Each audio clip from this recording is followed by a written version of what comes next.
En la Plaza de Reyes, Black 50, Soplón. Yeah. ¿Qué vas a saber? ¿Qué vas a saber tú? Oye, chibolito, faltóme.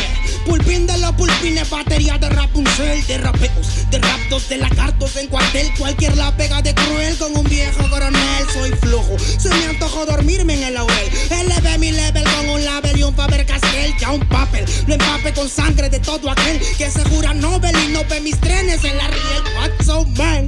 ¿Por qué no sacan la tablet? Juro por mis aguas que no te hablo por las powers. Soy chinchado neto, búscame por pico sour y te voy a meter al centro loco como Beckenbauer. Escúchame atento mi pro, que estamos rompiéndole en pro. El negro de Plaza de Reyes como siempre rompe de este micrófono. Que quiere meterle como yo pero no puede meterle taco pro. Si te pensaba que solo era un gallo, déjame decirle que se equivocó.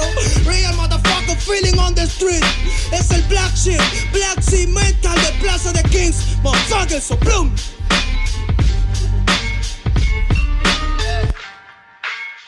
Nero Luigi, man, desempeño en la victoria para que sepa. Incas Mo, Money Gang Gang, yeah, yeah, Yo también he llorado, gente. También me han desplazado por mi rasgo afrodescendiente. Sí, un perro no habla pero siente. Cuento historias callejeras pa' barrios de delincuentes. Soy un perro que te ladra, que te muerde y que te huele, nene. Soy más que Lene, ustedes para mí son pelele. Con mi jauría todo el día en busca de los cheles. Tengo un perro en fiscalía que nos mueve los papeles y otro en la comisaría para evitar el susto.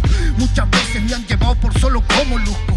Perdón, madre mía, si yo le causé un disgusto, pero en esta vía yo crecí rodeado de perros chuscos.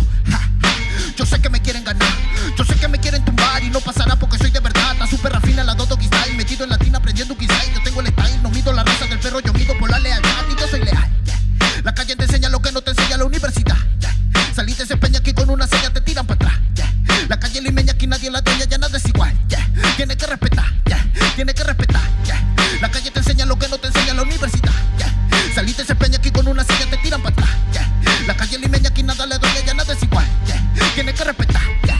Si yo soy tu papá, yeah, yeah, yeah.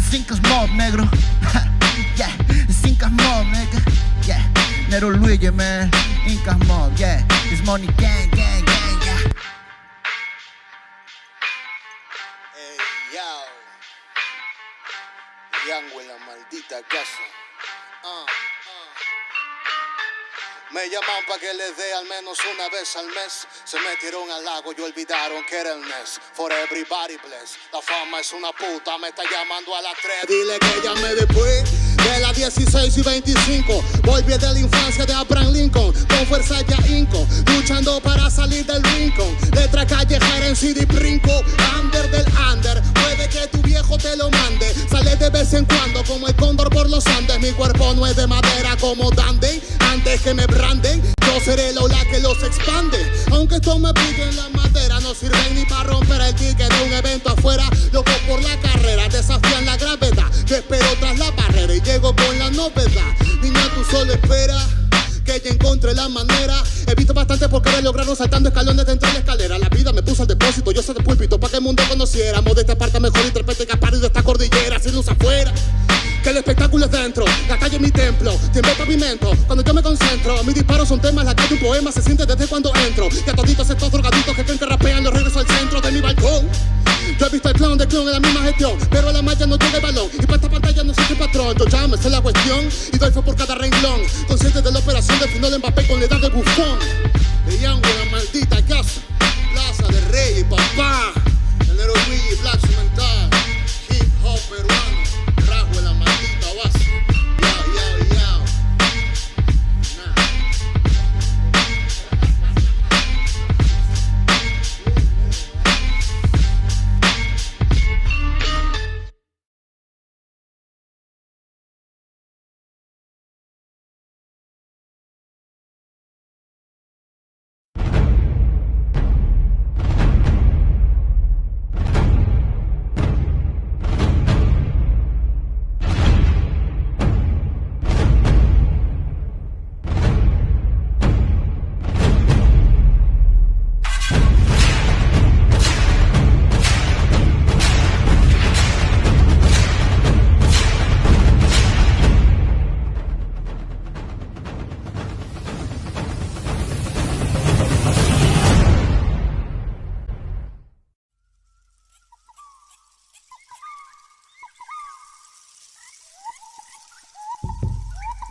Here we go. Testing 1, 2, 3. All right, perfect. All right, there we go. There we go. There we go.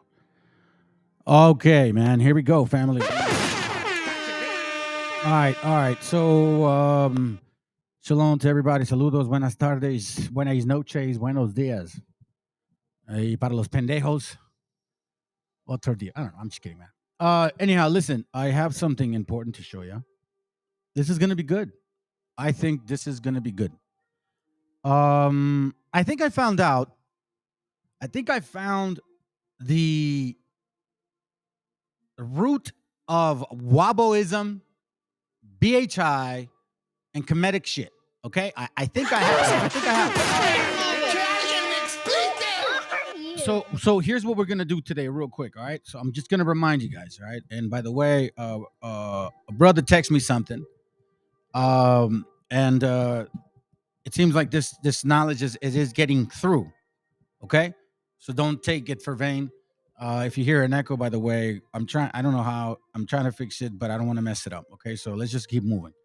Anyhow, so the reason I'm bringing this book out is because of that particular reason.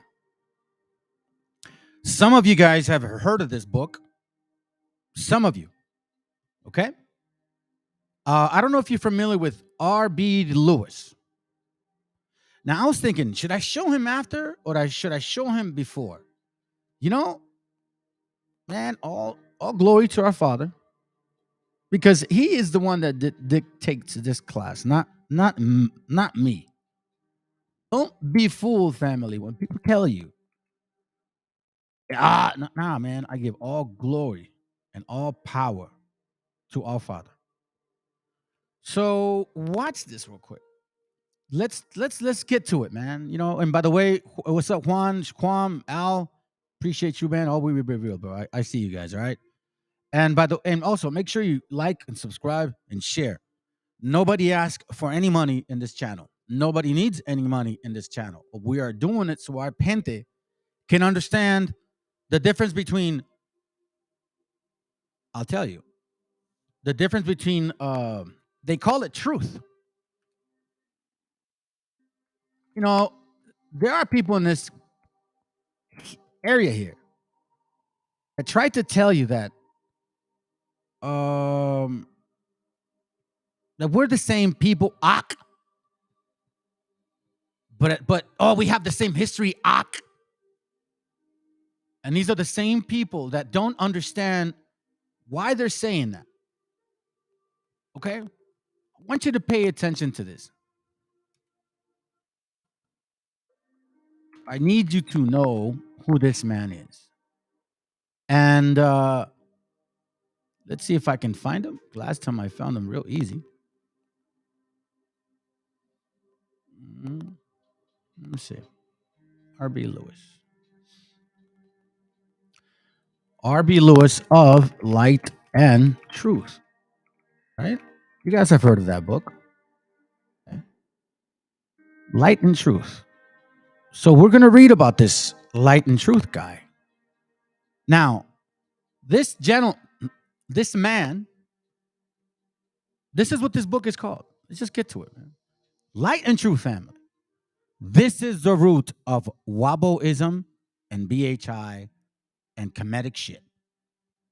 I'm just going to slap all of you three at once because you're all working together. I already know now that you are officially working together. So let's begin, family. And I'm going to go through this quickly, and then I'm going to read the important part. And then I'll show you a class because we're going to set this tone up. Now that there's some people call it frequency, some people call it energy. Nah, the power of the Most High is manifesting itself. Now we understand the East and West connection. You see, fam, you're going to see that in this book, this is where it all started. This is where it all started right here. In 1844, Light and Truth collected from the Bible and ancient and modern history, containing the universal history of the colored and the Indian race. Now, don't let that slip your mind one bit by them considering this Indian race family, and do not get confused because they ain't talking about your beaner ass in this book right here. I'm gonna tell you that right now. R.B. Lewis, colored man. In 1844, though, I still beg to question the so-called suffering. This man here was an African and a so-called Native American author, and I mean it so-called. Look, you cannot use the Bible and then say you're native when your daddy is an African. You cannot do that, okay? There's no playing that game here. So let's get that clear. Then it says here, best known for writing Light and Truth.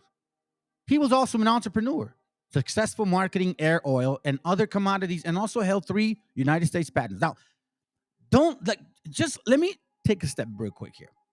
And by the way, I'm going to warn you, just going to be going for a few hours, so hang in there. This man here, in 1844, wrote books, had patents, meaning he understood law. Keep in mind, gente, we did not know how to read or write. Let's remember what was going on at this time. This is not something to just walk over. Keep in mind that when the Spaniards came with the Africans, they laid heavy taxes on us. They took our land. Great famine ensued. And then on top of that, if we fail to attend Mass, which was implemented by most African padres, which we know now, for practicing any old riots, an Indian could receive 100 lashes. All we were allowed to do is understand and learn Our Father, Ave Maria, Credo, 10 Commandments. That's it. Reading and writing were considered as dangerous as the devil. I need you to understand this is a historical fact that the majority of the gente like you and I did not read and write. Now, that's one point. Again, I'm going to blend a few things here because now I understand the importance of them rooting this doctrine in the history. It was, listen, remember Ecclesiastes 1 and 3 and 15, family? Let's not forget. Look, prophecy is at hand. It is happening right now. Psalms 83 has been a consistent prophetic, I guess you could say, vision. Okay? It's been consistent. And they're not going to stop until until it stays this way, right? Remember what the scripture said, they have but a short time. Ecclesiastes 3:15 said, that which had been is now. You see, that which had been, meaning what the past was, is at it again. And that which is to be, meaning the future, had already been. So we will repeat this again if we don't change as a nation. And God required that which is past, meaning that's why the people that come here and say, I'm an atheist, I don't believe in God, guess what? You think you died one time and that's it. En contraire, mon frère. God required that which is past. You got a book of remembrance. That goes for all of us. So you better be very mindful what you're doing in this lifetime, especially right now. Especially right now. So, continue again, right? We have a personal life of a gentleman named Robert Benjamin Lewis, who is an African, so-called Native American, author, light and truth, entrepreneur as well. This man actually had quite a wealth. He had ships. He imported oil, hair oil. That's where the whole concept came from. Do you understand what is going on? See, we didn't know these things at this time because we still did not even have our so-called freedom. Now, why am I showing this? Because remember, why didn't BHI, One West, bring this shit out? You telling me, Nate the Snake Roberts, you telling me, leaders of whatever you guys are, that you didn't know about this book? About this gentleman named R.B. Lewis? Because this book shows me that your so-called prophecy, Nate, or whatever your guys' elder is, the guy you guys called King David, it wasn't they found it themselves. This guy actually called it out. This is the first man that said Judah is the black so-called Africans and Israel is the so-called natives. Yes, he did. And I'm going to show you. But here's the catch. You see, this is where they start differentiating Ham and the Negro. Oh, yes. You're going to see. See, I look at it like, bro, I went through this whole book, okay? I'm telling you, family, I went through the whole book. I'm going to show you some things. Very eloquently and so delicately, and I could say very deceptively, this man drops hints as you are moving forward. He doesn't blatantly say it, but he preps you. Now, here we published this volume of collections from sacred and profane history with a determination that a correct knowledge of the colored and Indian people, okay, ancient and modern may be extended freely. It says light and truth. So they say. Now, I'm going to show you something real quick. And this is what they call simpleton, simple stuff. Like they call it milk, okay? Milk stuff. Isaiah 8:20. This is prove that there's what the light means of the Bible. Simple stuff. This is one word stuff, okay? The law and to the testimony. Isaiah 8:20. To the law and to the testimony. If they speak not according to this word, if they speak not according to this word, meaning the scriptures, thoroughly, it is because there is no light in them. They themselves prove an extreme point. That's why Nate loves to go to you know what. Take it this one. John 8:32. Ye shall know the truth, and the truth shall set you free. So here he is giving that, hey, I'm speaking of the scriptures and I'm telling you the truth. Thank you, bro. Appreciate that. Let me read that real quick. And many false prophets shall rise and deceive many. I'm glad you actually shared that, because you're going to see what everything that they've been teaching is not of any of those men. It is regurgitated from older books. Nate the Snake or One West ISUPK, all those guys said they came up with the name, and then so-called the chart, and so-called who else connected the blacks and the Hispanics. Supposedly no one ever brought that out. They're lying, because it was this guy that brought it out in 1844. But you see, there's a catch, and we're going to continue, because this is what Nate is teaching. There's a catch, and you're going to find out. So whether you like this channel or not, I don't care. Whether you push this channel or not, I don't care. Whether you take away likes or add likes or dislikes, I don't care. I already know that YouTube is going to take off about 20% of the views and 20% of the likes. It is common. I see it all the time. So I don't care. You believe it? I don't care. You don't believe it? I don't care. The point being is I'm reading it. And guess what? I'm keeping the laws as best as I can. So that's all I care, because I'm teaching my family how to do that. And I'm teaching them the light, giving them the light, and showing them the truth. So I don't care what you think. I'm going to keep showing you.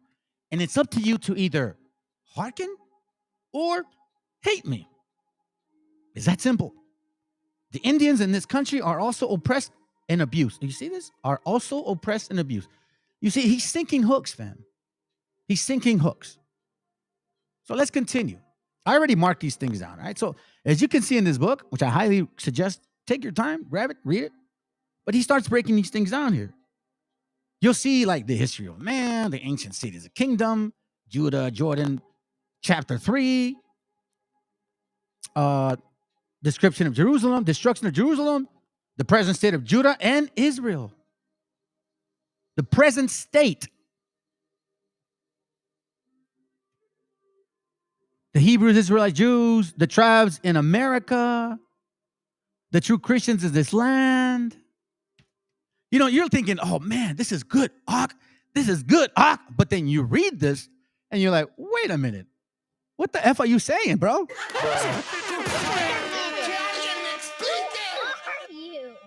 So here's why a lot of these people say the Grecians were black, Romans were black, Moors were black, Egyptians were black. We're gonna get to that point. Oh yeah. Oh yeah. Oh yeah. Oh yeah. Oh yeah. The prophets. Oh, they're all Ethiopian, by the way. It gets better. It gets even better. Primitive man, the land of Ethiopia. You see how they're already suggesting it? Already suggesting it. The land of Ethiopia. The image of God created he him. Created he them. And then he says, and the Lord formed man, Genesis 2:7, I believe, right? I don't know why it's 1:27. I'm assuming it's Genesis 2:7. And the Lord God formed man from the dust of the ground and breathed into his nostrils the breath of life. And man became a living soul. Interesting enough that they say this out of the land of Ethiopia. But now, there's a catch. Let's continue, though. Let's not stop. Hold on. Let me see if this marks it down, because I know I marked it. Oh, yeah, okay, cool. Sounds good. All right. So I thought it didn't record it. So here we're going to see Now, a few more things. Let me go up again. Okay, so we see that there. Now, let's skip on to the fall of man, the sons of Adam, the generations of Adam, right? You can look through this, and I'm just going to kind of glance through a few things, and I'm just going to show you, when you read this, you're going to see where he's taking this. You see, he drops subtle hints. Here's one of them. Here's the biggest one. The biggest one. So whenever they try to tell you that these One West indoctrinated dummies, I'm sorry. Look, listen, family. If you're in these camps and you watch this channel random, I'm sorry to say, man, but you drank the Kool-Aid, yo. You drank the Kool-Aid, yo. And you're looking at me as a so-called Hispanic as somebody beneath you, because they taught you that. Because they said, look at me and I'm beneath you. Because supposedly we mixed and you didn't. And see, that's what you don't understand, how engraved that shit is in y'all. So you don't think that I'm anything of truth. You think I'm full of it. You think I'm a conquistador or an agent, or you don't think that an uneducated paisa can even come up with this understanding. You don't believe that. And it's, you know what? I don't care. I've lived all my life with people doubting me. I love my family, man. I love my family, my blood family. I love my dad, man. But it was difficult. There was no such thing as motivation in that sense with me. I was meant to be a failure. That's all people saw. GPA was like 1.02. I didn't really speak English well. I know you guys think, nah, man. I didn't speak English when I was 7, 8, or 9 years old. When I was around 9 and 10, then I started learning pretty much well. And it took years to get to this point. I didn't even like to read. So again, I don't care. I'm actually that's why I keep saying, man, this is the best times to live in right now.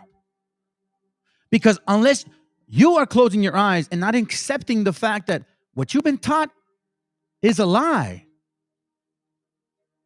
They said, clearly the scripture said, Matthew 24:11, and many false prophets shall rise and deceive many. I have always said, everything I share with y'all, confirm it. Read it for yourselves. But again, who am I, right? I'm just a Mexican. Like the brother said. Yeah, I'm Issachar, yo. I'm Issachar, dog. Hand over your daughter, damn it. That's a sad shit right there, you know?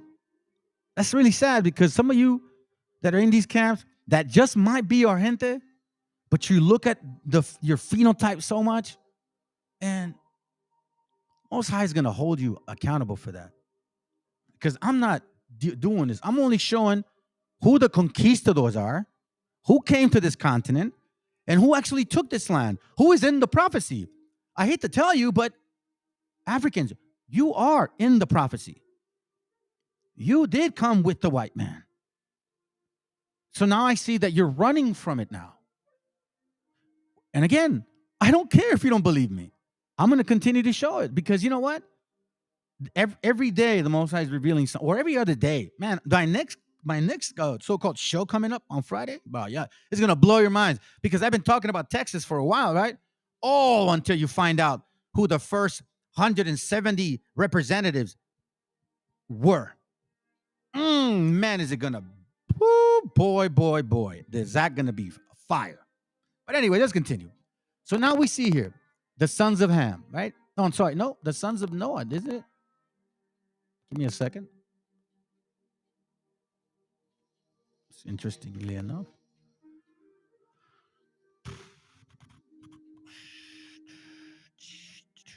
Proverbs 29:12.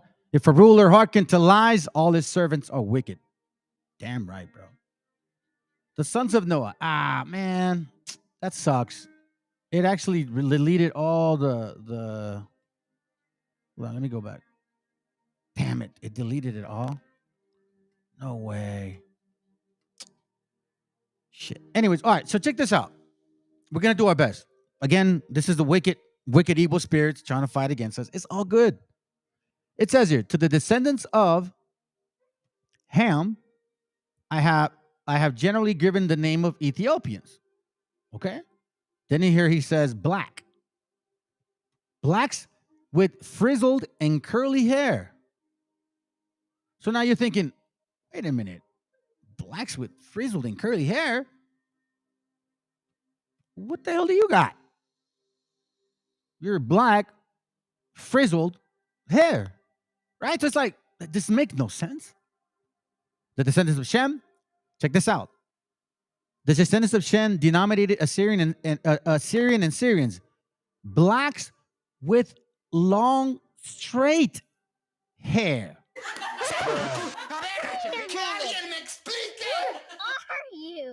You see now,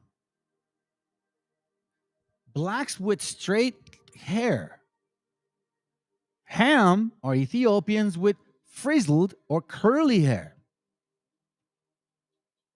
So I'm like, this is interesting. As you keep going down, you kind of get an idea of what he's breaking down, scripture-wise, right? We understand these things. But ever so subtle, he brings up Abraham. But then as he brings up Abraham, he starts kind of suggesting Keturah, Canaanite woman. The sons of Esau were Eliphaz. You're going to like this one. Check this out. The sons of Eliphaz were Teman, Omar, blah, blah, blah. The sons of Ruah, blah, blah, blah. These were the generations of Shem after his family, after the tongues. Okay? It says the sons of Esau by the daughters of Ishmael. Okay? So we're not missing anything. So now check this out. The generations of Ham. Remember, this is a black guy. Okay? The meaning of significance, the following word found in Ethiopian, blackness, Black Kush, all that stuff, right? Ethiopia, again. A portion of the earth which first people after Adam and Eve. Here goes a little weird now. Compassed the whole land of Ethiopia. The children of Ethiopia were Adam to Noah through the lineage of Seth. Huh. So now check this out.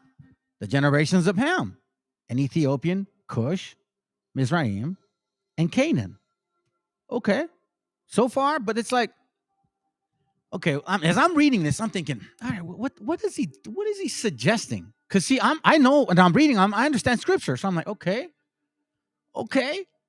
Then he says the Cushites are descendants of Cush. Okay. I'm like, yeah, like, all right. So I keep reading. But then he says, Mizraim founded Egypt. I'm like, okay. But then he says that again, but in a different manner. Check this out. Canaan, the fourth son of Ham, established the land of Judea.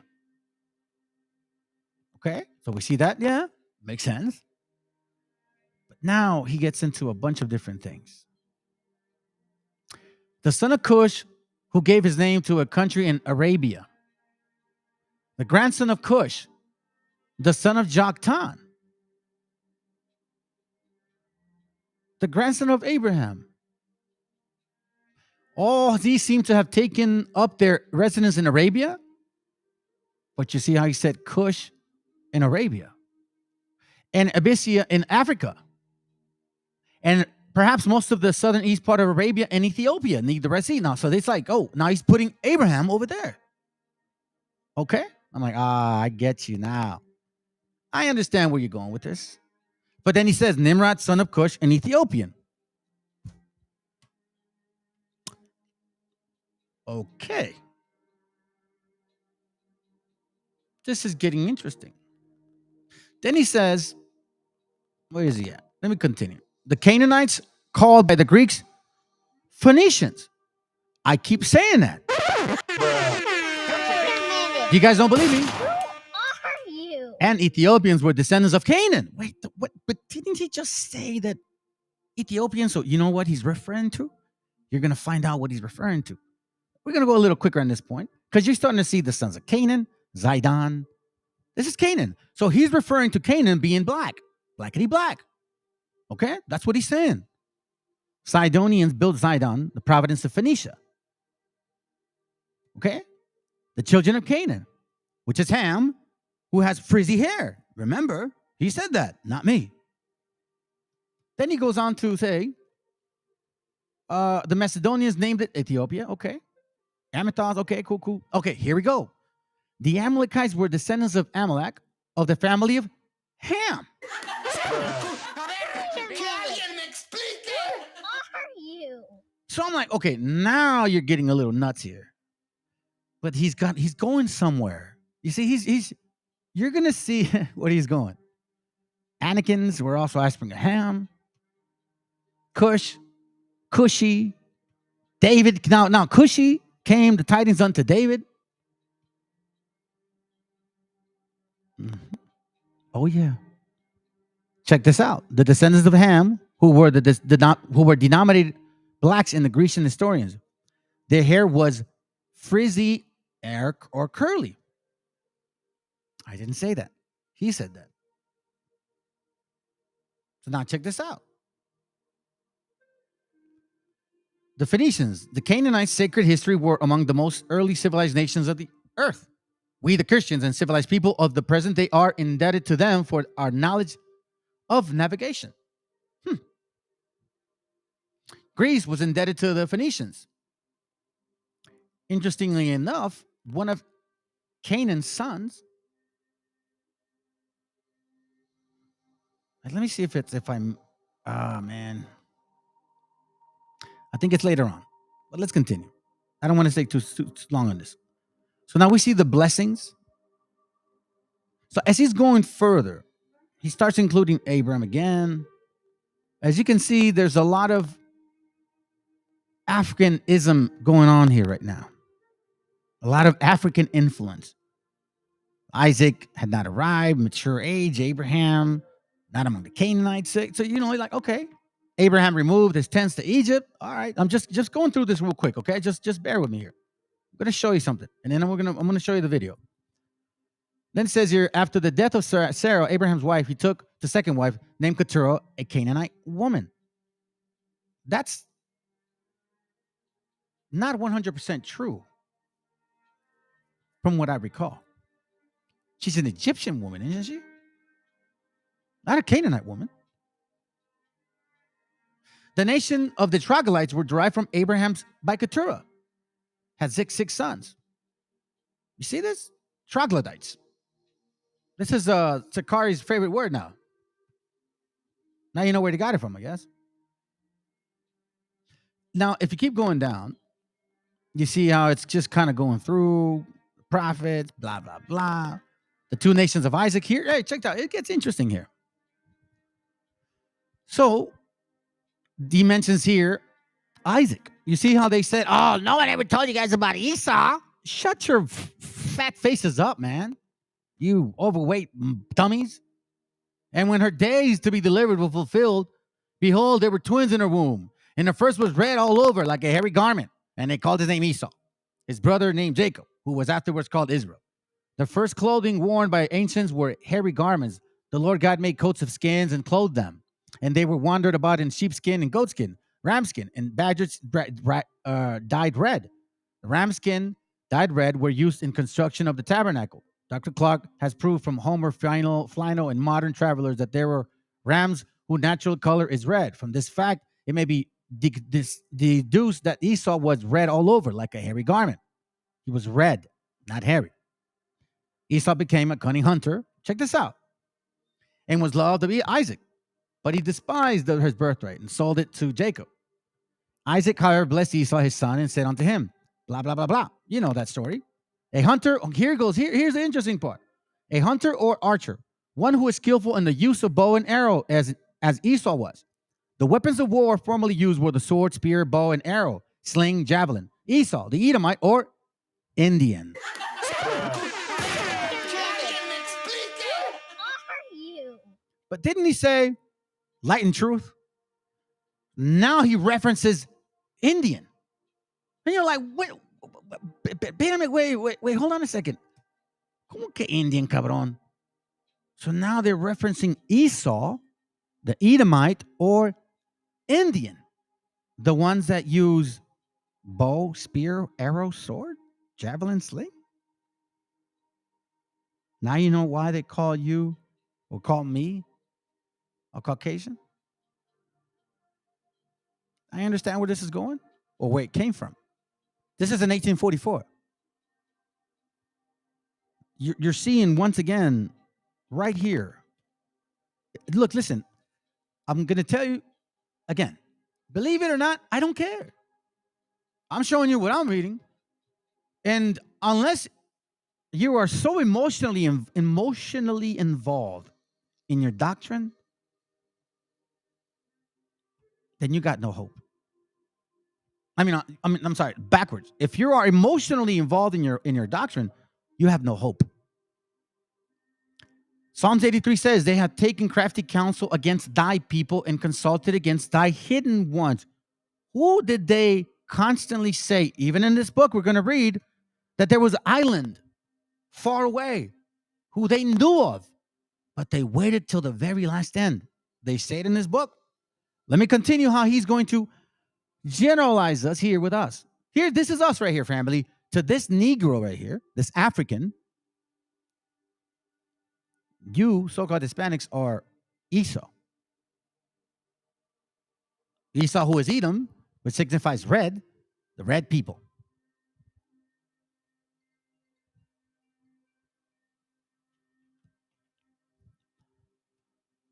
So here he starts going here, and then I'll tell you what he says. Like, Esau, banging on Esau, banging on Esau. You know that whole song and shit, that stupid old song, right? But here it goes right here. These were the descendants of Esau, the father of the Edomites, and were dukes of Edom. Dukes means only a chief or a leader, answering to the chief or tribes of Indians in America.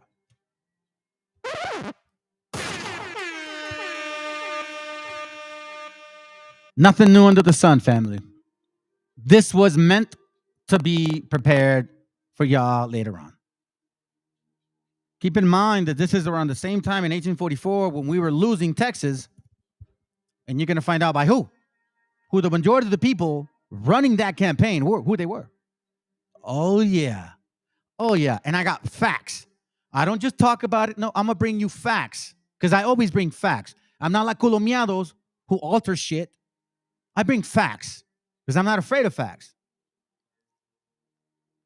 The people of Ethiopia, then again, he's like, okay, so now you're like, okay, wait, hold on a second.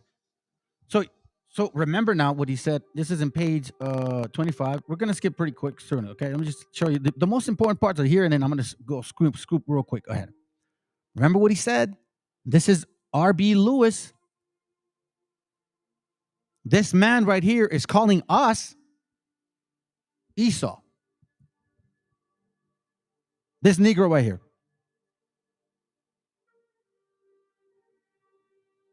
With him with the 9 stars in his forehead. With his big ass nose. You still think I have the time?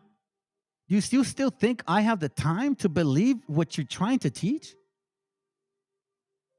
Kid, you haven't done your homework at all about who this man is. And this One West doctrine, you're teaching what he taught. But you see, he was like, no, the natives are our people, but not the light-skinned natives. The black ones. In this book, plain and simple, it seems to me that whenever a black person is involved with this whole thing, then it's okay to be an Israelite. But if they're not involved, then it's not okay to be an Israelite. This is what I get from this book. Because at every given moment, he's slapping Ethiopia. And I'm like, okay, now what the hell? But y'all ain't Ethiopians. Ethiopia. Descendants of Egypt. Now he goes here. No, hey, check this out. The sons of Abraham by Hagar, the wife of Ishmael, was an Egyptian woman. Here he's suggesting that Ishmael is Egypt. So he goes into Hagar and, he starts kind of bringing up all these things, right? So let me kind of go to another point here real quick. You kind of can see now where this is going, generation of Jacob, right? Then he mentions let me just say this. The Canaanites were called by the Greeks Phoenicians and Ethiopians. Huh. Interesting, right? But yet he's relating Okay, so here goes here. Yeah, he's relating the Israelites now with Ethiopia, Cushites. He's like just bringing up a bunch of different things. All right, let me just kind of go to the point. And I wish I wouldn't have restarted that thing. And I can understand why. Probably this damn demon. I had it marked down pretty good too. Let's see. The city of Tyre and Zidon were founded by blacks. We know that. And language is the same as the Canaanites, or who were the same as the Canaanites. We know that. Okay. But see, I'm not saying that. He's saying that in 1944, this guy, a black guy is saying that the Canaanites, who are black with frizzy hair like him, okay, are the Phoenicians. The Queen of Sheba, now he's mentioning that. Daughter of Joktan, the Ethiopian, gliding through the ancient cities of kingdom, Ethiopia. So here he goes into a bunch of different things. So now let me show you something. Man, I wish he wouldn't have done that. That just bothers me. Let me do this. I'll do this. All right, here goes. I'm going to go quick on this because, all right. So here we see the generations of Esau, the red people, Canaanite woman, Esau. He's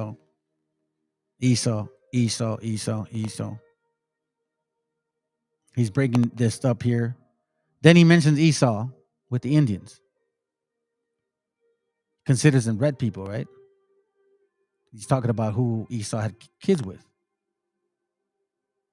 Now he says, this is the interesting part, that supposedly the first people that were considered, in the Bible, it's dukes were Edom, right?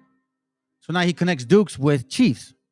But little does this little dumb 5'4" Negro think that way before this, Medici, who looked just like him, was called Duke. Now check this out.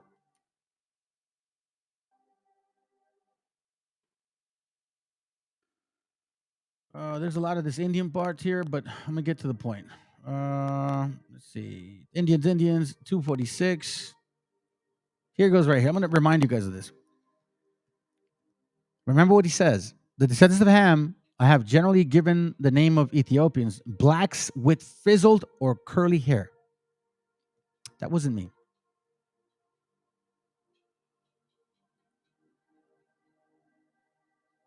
Let's see. It has ancient oceans of the sea. I apologize, family, for this. I really did have this already set. Okay, so let's get to certain prayers. Okay, here it goes right here. In Antiquity of America. America was first settled by Israelites, Indians, who came out of Egypt. Like, okay. The View of the Hebrews by Ethan Smith. So now here's where it gets really stupid on his part. I've showed you guys Ethan Smith, his book.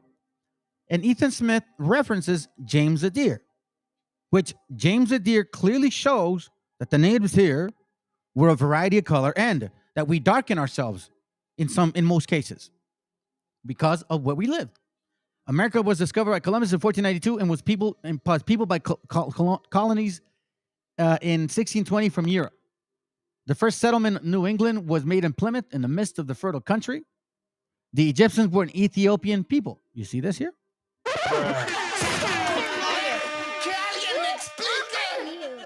He just said the Indians came out of Egypt.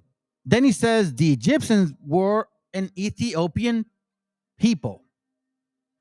What do you think he means? That the Indians were Ethiopian, like Egyptians, which is why you have that other dumbass Negro going around saying that the natives here didn't build shit, that it was other people. Do you see where this is going? Wabos, Kemets, and the BHIs. This is what you guys are allowing to leak through the brains of your so-called brothers and sisters. Let's get to the point. The present state of Judah and Israel. This is where the teaching came from. One West. Stop fucking lying, man. Stop lying, man. You guys didn't bring new shit. You got this damn teaching from this book here. He assembled at the outcasts of Israel and gathered together the dispersed of Judah, the black Jews of Kohen in the East Indies. You see this? Dr. Buchanan gives an account of the Most High speaks of gathering his ancient people from the East and from the West. Informs us that the black Jews have a tradition that they arrived in the East Indies not long after the Babylonian captivity. Now, this is where Nate and all of these One West indoctrinated dummies did not like this teaching because it takes them away from Africa. You see this?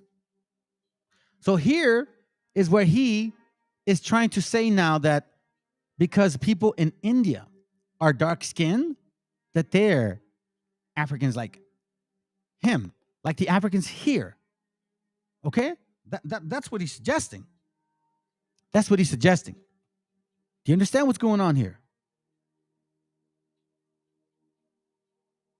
So let's continue till you'll see what I'm talking about. These are the Jews who abounded in the eastern as west of western Persia and in the days of Ahazor, Hamat, Ahazors then reigned over 127 provinces from India to Abyssinia or to Ethiopia. The Jews appear to have been scattered in all provinces. Thence these black Jews became planted in India, which I was showing y'all in my classes regarding the migration. The book that Nate the Snake likes to use but doesn't show the map that there were several synagogues in India. I share that. This is nothing new to me. This doesn't affect me because I see right through. But here, this is what the teaching that stopped because it doesn't apply to you. Black Jews in Hindustan, having descended from the 10 tribes, called themselves Jews. The 10 tribes of Israel were threatened by the families, blah, blah, blah, blah, blah. So here he goes. The Hindustan people, dressed in a manner resemble to those that are not distinguished from them. I'm sorry. These people in dress or manner resemble the natives so much as not to be distinguished from them, but by attentive observation and inquiry. You see this? So they're saying that about them, and they're saying that about the people here. They have some Hebrew names and local terminations. Some of them read Hebrew. Their common language is Hindu. They keep idols, worship them, and use idolatry ceremonies like the Hebrews, or intermix with Hebrew. The children are their circumcision in their children. They call themselves Yehudi. They say Arabian Jews are their brethren. Check this out. They say that Arabian Jews are the brethren. Grant this to the fact that they, no doubt, are the descendants of Judah. Okay. And then they say they expected a Messiah, and that when he comes, he will go to Jerusalem, whether they shall return to the dispersed no more. Should they prove to be thus, they may be descendants of the small part of Israel, who stayed behind according to the Indian tradition. See now, you see this now, family. So when I started finding things out about our migration and similarity to my migration, I didn't go by what these guys are assuming. I went by what I found. The similarities, similar things as we migrated from east to west.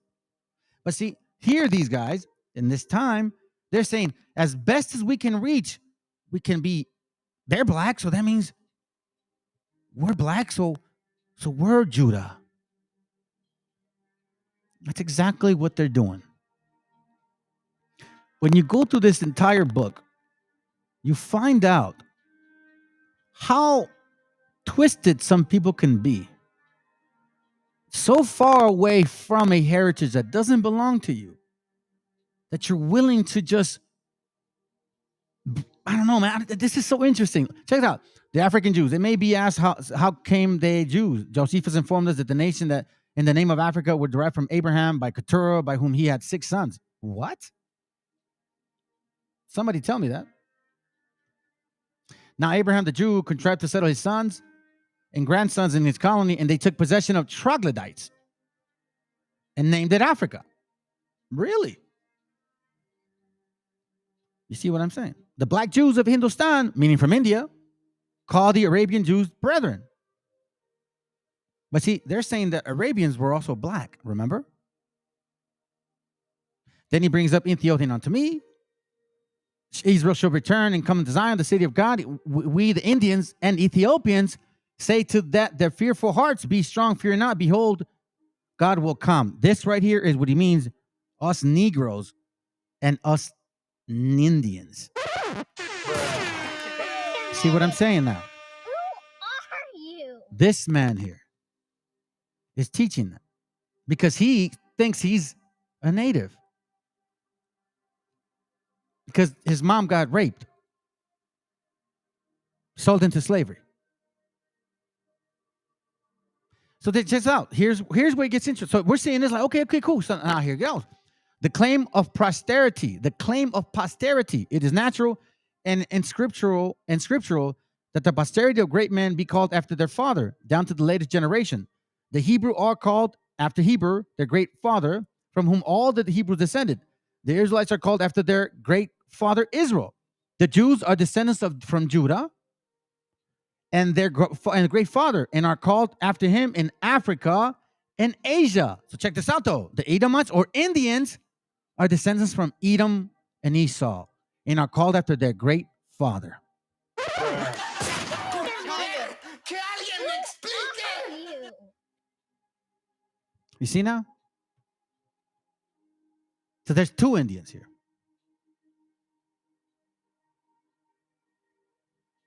The Indian tribes of America. Columbus' discovery of America was inflamed with a love of we saw among the natives, and declared in communication to the king and queen of Spain that there was not a better people in the world than these, none more affectionate and mild. They loved their neighbors as themselves, always speaking and smiling, and using every person with kindness. De las Casas, who spent much time in Spain, says of the natives, we understand these stories here. We know what's up.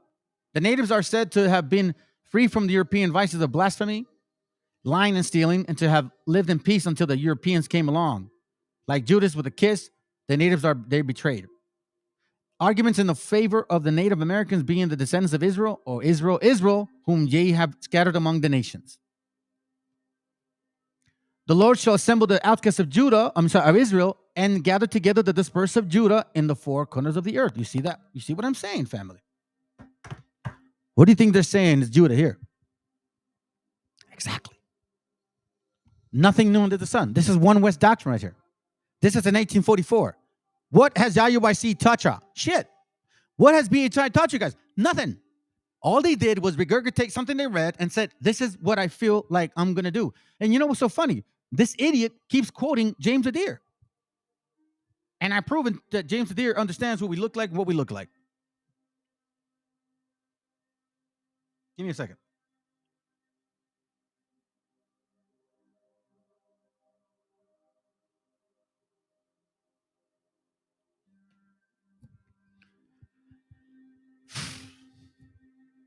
The natives appear to have one origin. Their language appears to have been Hebrew.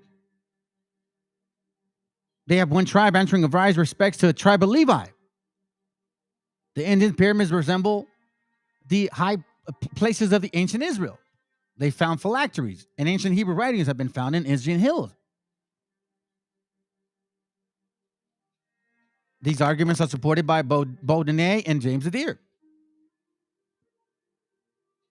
And look at the similar words.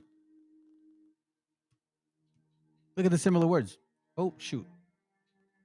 My bad. My bad. Look at the similar words, family. Yahweh, Silo. It's page 251. You guys can see it. We're almost through this. This is the origination of One West indoctrination. That's what it is. This is what it is right here. And this is what this right here is just kind of going through what James Adair had found. All these particulars that I've showed you, shared with y'all before. There's nothing new. but you can see where their doctrine came from. He uses James the Deer again, but what they're saying is that the real people, the real Hebrews, are that's why the Wobbles feel the way they feel, and One West doesn't say shit to them because of this book here. They honestly think that it was some newfound prophecy. But these dumb, excuse me, I'm just going to say these dumb Negroes keep referencing James the Deer, who initially said that the natives don't look like you guys at all. You don't look African. We didn't look African. We had thin lips and we came in a variety of colors. So much so that sometimes we use that we would use bear oil and red shoot to darken our skin. But they keep saying in this book that the real people, that Judah is the Negro and Israel is the dark Indian. That's what they're saying. But what he's suggesting is, since he's half so-called Indian and half so-called black, that's where this whole concept came from. You see, he's repeating what these people have said about us before. And then he goes out to say these native inhabitants of South America and the same region and Indians of North America. So in the same breath, he's saying everybody, all over the people here, everybody here, but you light-skinned Indians, you guys are the sons of Esau. He doesn't blatantly say it, but he's saying it. And whether you like it or not, Nate, the cop or ex-cop, the one that was, I guess, planted some fake shit on some people, and those guys didn't go to jail because of it. You trust that person? You trust him now? This is what he's touched on. Referencing James the Deer, but in the same breath saying that the natives, like me, are not what he's talking about. He is selective in the sense that he uses James the Deer information, but then he gets personal about his personal life because he's black, and his mom who was raped, and she's a native. So because, that makes sense. So they're oppressed. We're oppressed. You're writing books.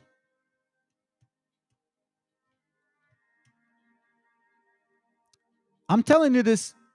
If this is not shocking to you, then I don't know what is. Here is where it gets even more interesting, and I'll change it with this. Where are you at? Let me see. Did on page, kind of went all the way down. Let's see here if I can find it. The true Christians in this land are the Indians, then he says.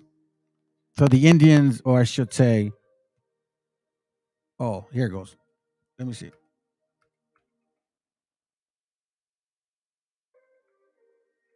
Can I find it? I don't think I can. It's all good. Let me see if I can just get to it real quick. Rhetoric. Where you at? Again, the book is called Light and Truth. And now that I brought this out to you, okay? Now you're going to start. Now, and I hope that what I share with you right now, this video, will make sense. Now, this video is a video I did a year and a half ago. And only 65 people watched it. I think they had like 3 likes. And I was showing basically everything, what I found. Let me show you this real quick before I play it. Let's see. Judaism. Many laws. Oh yeah, this is yeah. Here's where he goes into all the successful. Oh, here, yeah. Matter of fact, there he goes. Right here. Yeah, yeah. That's right. That's right. So let me share with you what pride and ego is. You see, when you're very prideful, when you got so much ego, that's how we catch you. This is why when they said that we ruled Europe, at this moment I knew that it was their downfall. Because here we're going to see how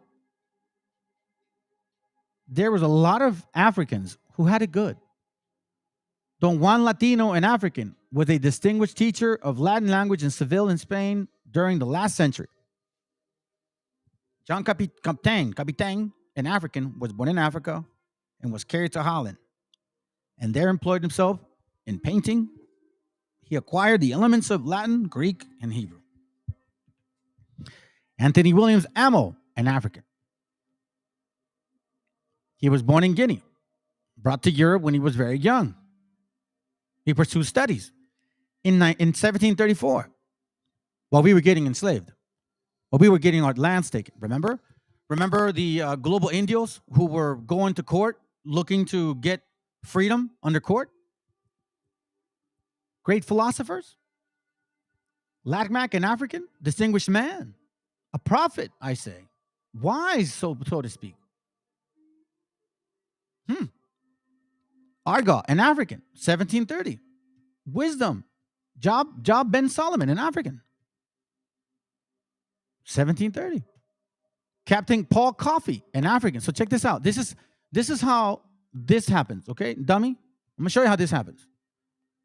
So for all you wobbles, pay attention how why you may have a mama or somebody with so-called high cheekbone or like thinner nose or whatever, right? Or what some people call good hair. I'm gonna tell you why. Captain Paul Coffey. This is a famous man, by the way. Look him up. An African, youngest son of John Coffey, was sold in this country as a slave. No, servant. In time, he obtained freedom through emanuation because it was only for a period of servitude. Afterwards, purchased a farm. When you purchase a land, something comes with the land. And having married one of the native Indians, oh, wait a minute, hold on a second. Eloquently, don't even mention how the Indians got there. You see how he puts his foot in his stupid mouth? He afterwards purchases a farm and having married one of the native Indians, brought up a family of 10 children respectively on one of the Elizabeth Islands. That's why you dummies look like that. You still blackety black, like an African. There's no changing it. And we know because of your spirit. In 1773, you were buying all women and land that don't belong to you, that the white man took and allowed you to buy. Or was he white? Go ahead and please boast about your success. David Walker. How is it that you guys are supposedly suffering? In the same breath, you're saying you're the people of the Bible, but in the same breath, you're showing how supposedly you're oppressed, but good writer, Boston, Massachusetts, highly esteemed, wise men. William Apes, here's an example. Minister of the gospel of Christ, O Israel, or Indians, my people, like the prophet of old, he was constrained to cry out. Why? Because his mama. Not because of you and I, my family. You see this? Israel or Indians. You see this here? That's where that comes from. This is why it didn't work. So now, I guess we got to do the 12 tribe. We got to redo the 12 tribe, Hawk. We got to do the 12 tribe, Hawk. Proverbs 16:18. Pride goeth before destruction, a haughty spirit before a fall. You're damn right. In his history of the native tribe of Indians, he shows his talent, his knowledge of scripture, and wrong inflicted people by his nation. You see this? So this is the only time they reference it because he was like culomiados like to say, black faggot. Sorry, I think he is black. So the only reasoning in him is because he was black and Indian. So now he felt the pain. Prior to that, he didn't give a shit.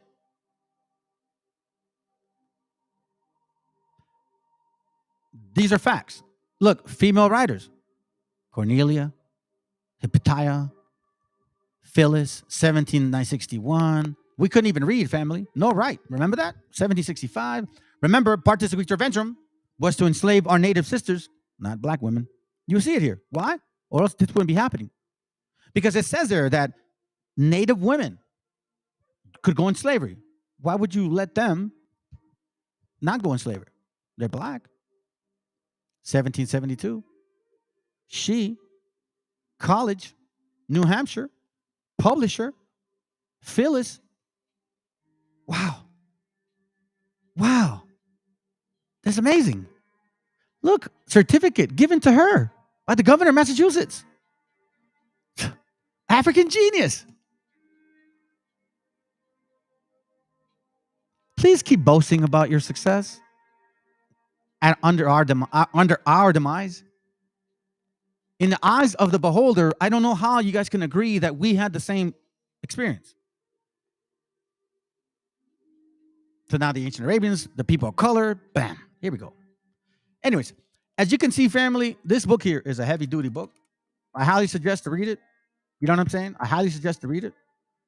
But because we're going to move on, I got this to show you. And then, again, look, more than a year ago, it says a year, but more than a year ago, 67 views, 3 likes. And I'll show you why. Okay? So enjoy.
Shalom, shalom, shalom, Israel, shalom.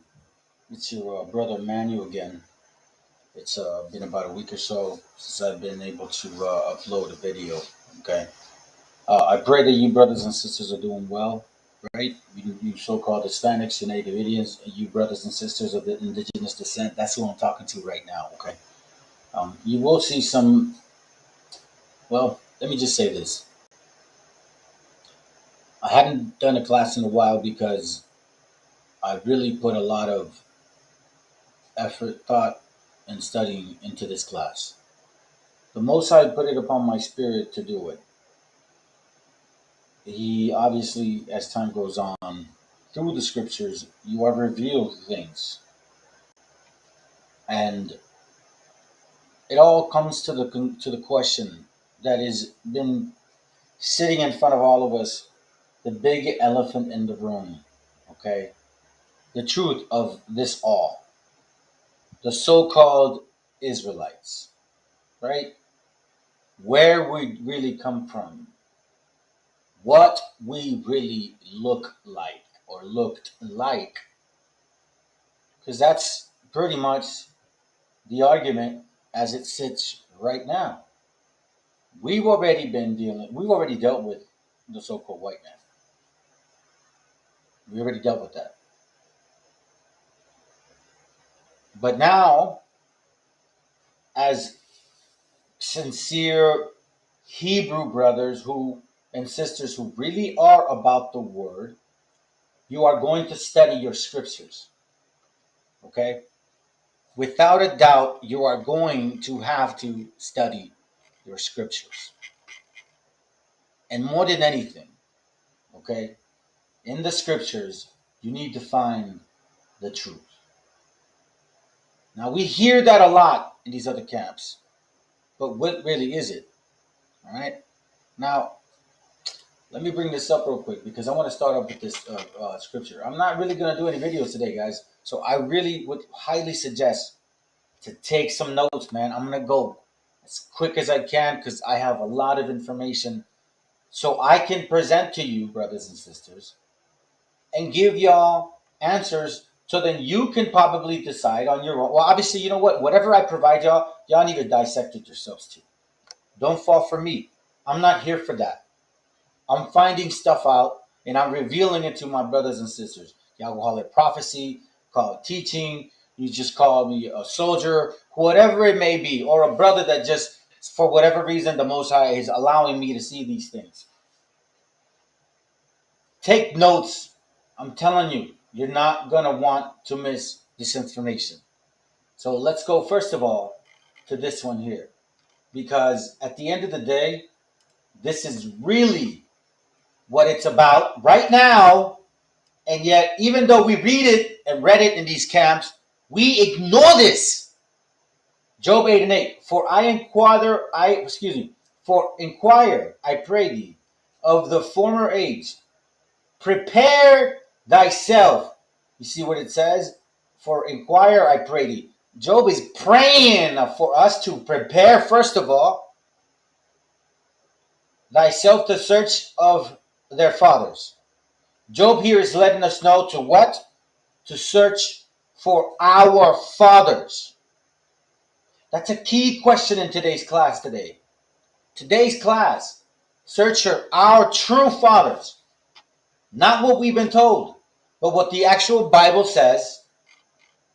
And what else?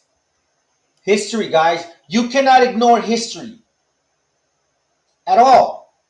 You have to have history and the scriptures, Torah, Tanakh, to have a good understanding as to who we are and where we come from. And today we'll see, and we'll let the scriptures talk. Let's continue. All right, Psalms 40, verse 11. It says, withhold not thy tender mercies from me, O Lord.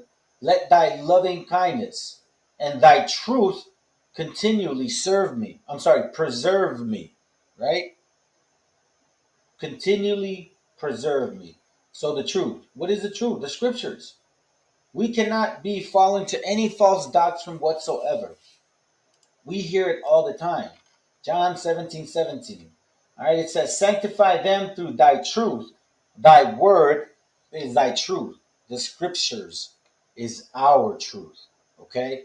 Let me go to Luke real quick. Luke 8 and verse 16. Hold on a second real quick. Luke 8, verse 16. And it reads, no man, when he had lit up a candle, cover it with a vessel, or put it under a bed, but set it on a candlestick, that they which enter may see the light. Why am I reading this? Because this is what I'm doing to you brothers, for you brothers and sisters, okay? Man, prior to the truth, I was never, the only thing I would ever read was really things that would pertain to maybe my job or something. I was not a reader. But in the truth, for some reason, the Most High just woke up a spirit within me that I'm just endless energy in regards to research. All praises to the Most High that I still have the zeal to study the scriptures, even just by keeping it as simple as the milk. All praises. But I also understand that these things that are revealed to me, they cannot be sitting in the corner. They are a light to our brothers of the so-called Northern Kingdom, you indigenous Hispanics and Native Indians. For nothing is secret that shall not be made manifest, neither anything hid, right, that shall not be known and come abroad. Right? So technically here we see that even if it's a secret, for example, not necessarily a secret, right? There's certain things like Doc saying you don't really want to share with somebody that's just, recently in the truth, right? They have to be rooted. But in this particular case, these things have to be what manifested, what we find. What's important right now is who our fathers are. That is the number one question. We're basically, and I'll be frank with you, we're relying on other people to tell us. We relied on the white man, and now we're relying on the what? On the so-called black man. I'm gonna keep it real. I'm gonna keep it 100. That's a fact, Jack. But is it correct? Is it correct? Amos 3:7.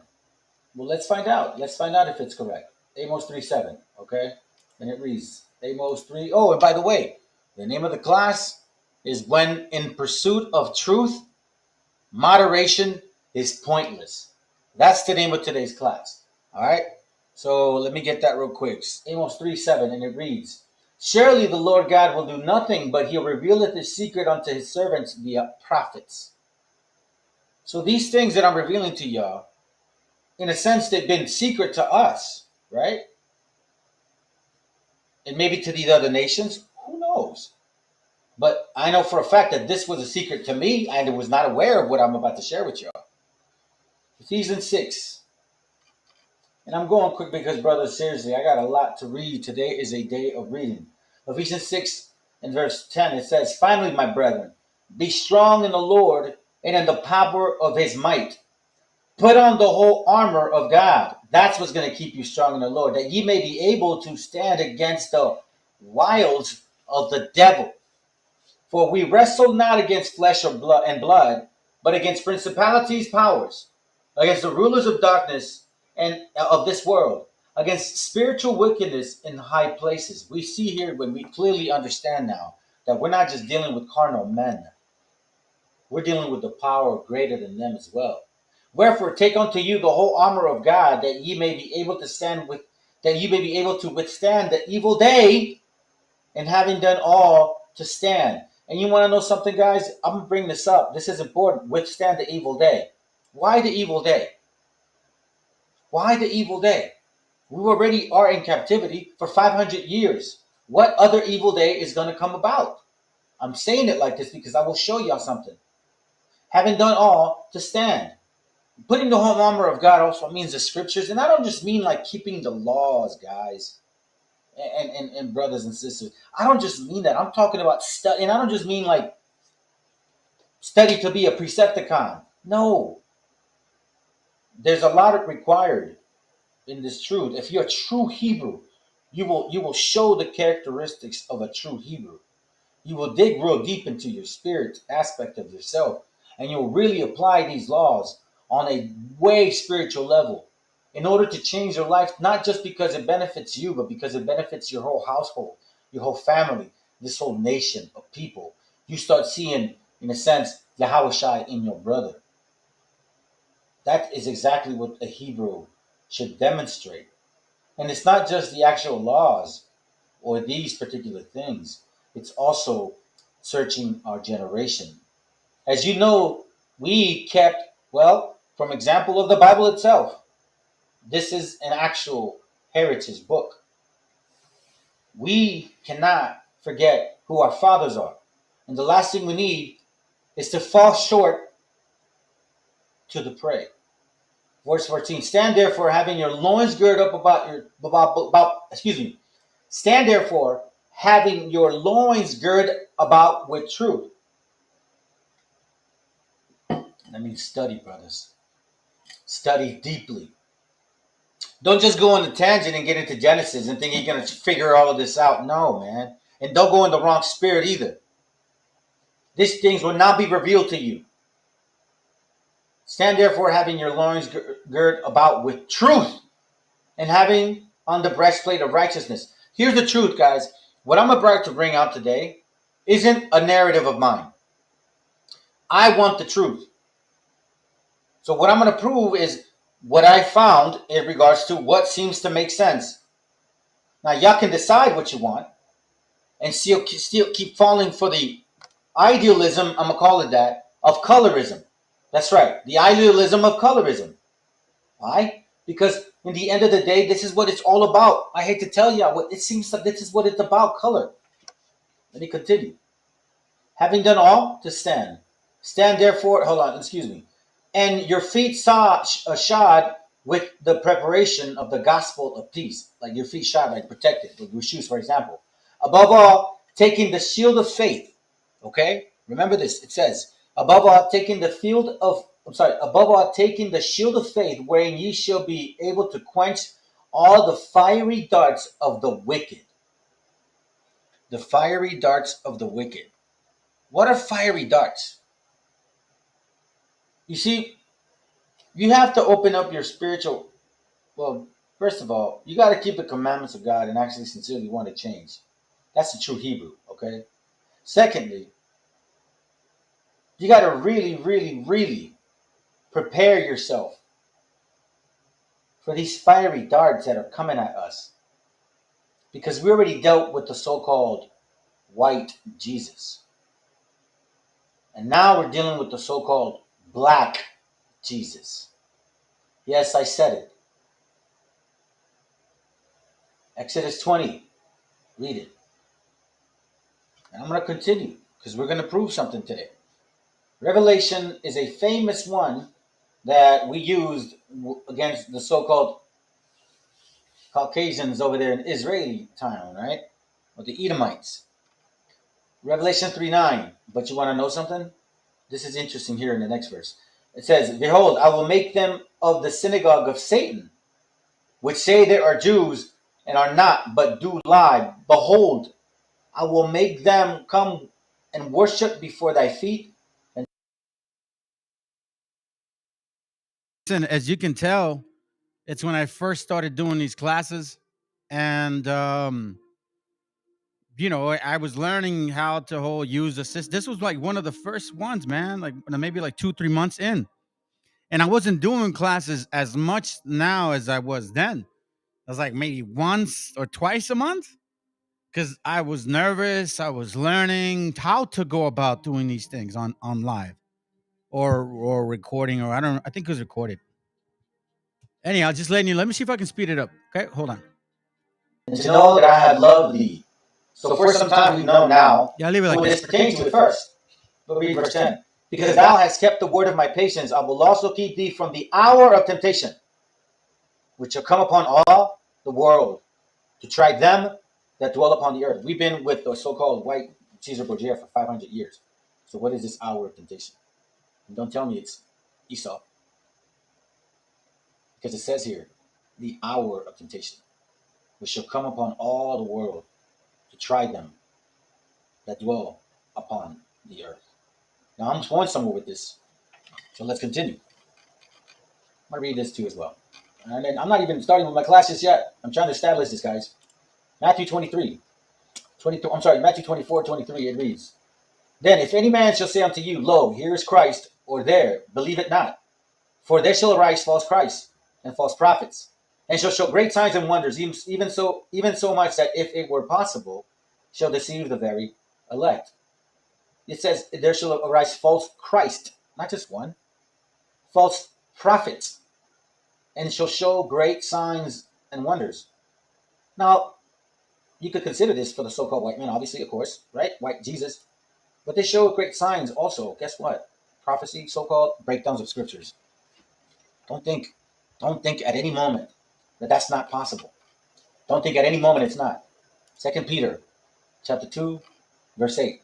For that righteous man dwelling among them, and seeing and hearing, vex his righteous soul from day to day in their awful deeds. The Lord knoweth how to deliver the godly out of the temptations, and to reserve the unjust unto the day of judgment to be punished. But chiefly, right? Watch this. But chiefly, them that walk after the flesh in the lust of uncleanness and despise government. Presumptuous are they, self-willed, they are not afraid to speak evil of dignities. After the flesh, presumptuous are they, right? It says, godly out of temptation, to preserve the unjust. You see this right here, verse 8. For the righteous man dwelling among them, and seeing and hearing, vex his righteous soul from day to day with their awful deeds. And that's honestly how I felt. This is why I continued with my studies. The Most High woke me up. No one else did. So now, let me start my class. All right, here we go. I'm going to show y'all something real quick. First of all, let's make sure that we understand exactly what the term of Negro is, okay? Because a lot of us have forgotten what the term of Negro is. We've been told from other people what the term of Negro is. So let's find out from the actual people that use the word negro, because that's really where it comes from in a sense, Latin or Latino, right? And I'm going to show you a variety of information as well. So this is from Diccionario de la Lengua Española, right? For you that don't speak Spanish, man, y'all better figure out how to translate. Get someone that speaks Spanish, because I'm going to read some Spanish stuff anyways. All right? So anyways, it says here, watch this. It has a different words of, with the, it's a dictionary basically, right? As you can see, you have different words. Negrillo, right? Negrito, right? Let's see. Look, watch what it says, negrillo. Nombre que se da en la República Argentina a una especie de julguero. Mena de plata, right? Cuyo color es muy oscuro, right? Color dark. Individuos de la rama austroafricana dentro de la negra propiamente dicha, caracterizados por su talla de verdaderos pigmeos. Right? Negrito, pajarito de color negro manchado de blanco en las alas, muy apreciado por tanto. Right? También habita en México. It's basically a bird. Now watch this. This says negrito or negro. Nigger, Niger, however you want to say it, negra. De color totalmente oscuro, como de carbón, y en realidad falto de todo color. So these, because they're Europeans, they say it that way, right? So we're missing color, basically. Some of us are as dark as charcoal. Dícese del individuo cuyo piel es de color negro. See, the skin. Moreno, o que le falta la blancura que le corresponde. Like, for example, when, the guy down the street, if you don't know what he looks like, I remember sometimes it would say, that el morrito, the guy, the prieto dude, right? The brown, dark guy. We didn't use negro in where we came from. Not necessarily. But prieto or bien moreno was common. But I'm going somewhere with this. So it's basically saying what? Moreno, falta de blancura. It's talking about color, right? All right. For the most part. Now watch this real quick. This it says negro, 1550. Member of a black-skinned race of Africa. All right. You can continue to see this. This is from etymology, origin, meanings of Negro. All right. But watch. You guys can continue watching this. It says black, dark, dusky, right? Figuratively, unlucky, blah, blah, blah. And then you read this, an adjective from 1590, used with a capital N, became general early 20th century. All right. In capital N, in regards to like who they apply the word Negro to. Because at first the word Negro was just basically negro, that you were a negro, meaning the white man would call you that because you were dark. Like I have nephews, nieces, like I told y'all, that they're dark. So if there were white people coming from some other country, never seen a dark woman like my niece, Angie, they're going to automatically say, oh, la negra, because they obviously could use that in the derogatory term as well, right? But something happened with this word. Watch this. Professor Booker T. Washington, who, by the way, is a so-called white man, in case you so-called blacks don't realize this. This is a so-called white man. His father is a so-called white man. Being politely interrogated as to whether Negroes, with the OES, ought to be called Negroes, or members of the colored race, right? I'm sorry, let me read it again so you guys can understand what I'm talking about. Being politely interrogated. So they're asking this guy, they're asking him a question as to whether Negroes ought to be called Negroes, or members of the colored race. He replies, that it has long been his own practice to write and speak of members of his race as Negroes, and when using the term Negro as a race, designation to employ the capital N. So as you can see, this person used the term Negro, which is technically color negro, meaning black, right? Not African, not Negroid, but he used the term Negro to then apply to the so-called blacks, which, by the way, this man is not a so-called black man. He is a so-called white man, if you base it on Numbers 118. I got more, because you'll see where all of this becomes really awkward. In English language, negro, I'm going to say it in Spanish, negro is a term historically used to denote persons considered to be of African heritage, right? The word negro means the color black in both Spanish and Portuguese. That's exactly what it means. So now, if I leave it there, yeah, you see that, man? It's offensive. No, but listen to this. Watch what it says here. It says negro superseded colored as the most polite word for African Americans at a time when black was considered more offensive. Negro, right? Because of the color. In 17th century, the term negro had been also, according to one historian, funny that he says that, but let's continue, used to describe Native Americans. So the color negro used to describe Native Americans, but then something happened. John Belton O'Neill, the Negro Law of South Carolina. The term negro is confined to slaves, African, ancient Berbers. We'll touch on that later. The ancient descendants. Okay? What is this Negro Law? This Negro Law, it says that it's, here it goes. As slaves may, by the consent of his master, acquire and hold personal property. It's a law basically allowing so-called slaves to what? To buy land, but still be considered slaves. That's where this so-called law comes from, right? So as you can see, something's going on here, because now all of a sudden, the term Negro is confined to the enslaved Africans. Why? Right? Watch this real quick. This is from Exploration in Ethnic Studies. All right. So as you can see, by the way, this law is in 1848. Okay. All right. Now, this book here again is called Exploration in Ethnic Studies. We go to page 10 and 11. Watch this. The use of term Negro or Negro in black to include persons of Native American ancestry and Anglo North Americans. In 1854, what is that? 6 years after, the California State Supreme Court sought to bar all non-Caucasians from equal citizenship and civil rights. Remember the law, right? The Negro Law. It says the word black may include all Negroes, but the term negro does not include all black persons. So let me read that again. The word black may include all Negroes, but the term negro does not include all black persons. Why? Because the term negro did not apply only to black Negroids. We are of the opinion that the words white or negro, mulatto, or black person, whenever they occur in our Constitution, must be taken in their generic sense. That the words black person in the 14th section must be taken as distinguished from white and necessarily include all races other than the Caucasian. So at this very moment, you start seeing that the word negro is not being used just because of color, like our brothers and sisters who were dark skinned. And I'm going to prove to y'all that this dark skin was a Negroid. So these Aboriginal, African, whatever you call these guys, I'm sorry, brother. If you brothers, I apologize. Some of y'all may be, but a lot of y'all probably are not. So I'm going to call you what you are. Y'all are idiots. Okay? Because I'm going to show you exactly what you guys are forgetting. Exactly what you guys are forgetting. The tendency to create two caste societies often clash with the reality of territory. Let me skip this real quick. Hold on. Here we go. Watch this. The possibility that Native Americans were quite commonly called Negroes is very much supported by Portuguese usage. During the colonial period, Brazilian Indians were repeatedly referred to as Negros, or as Negros de terra, Negros da terra, Negroes of the land. A great many examples from 16th and later centuries are cited by George Frederici in his analysis of Portuguese sources.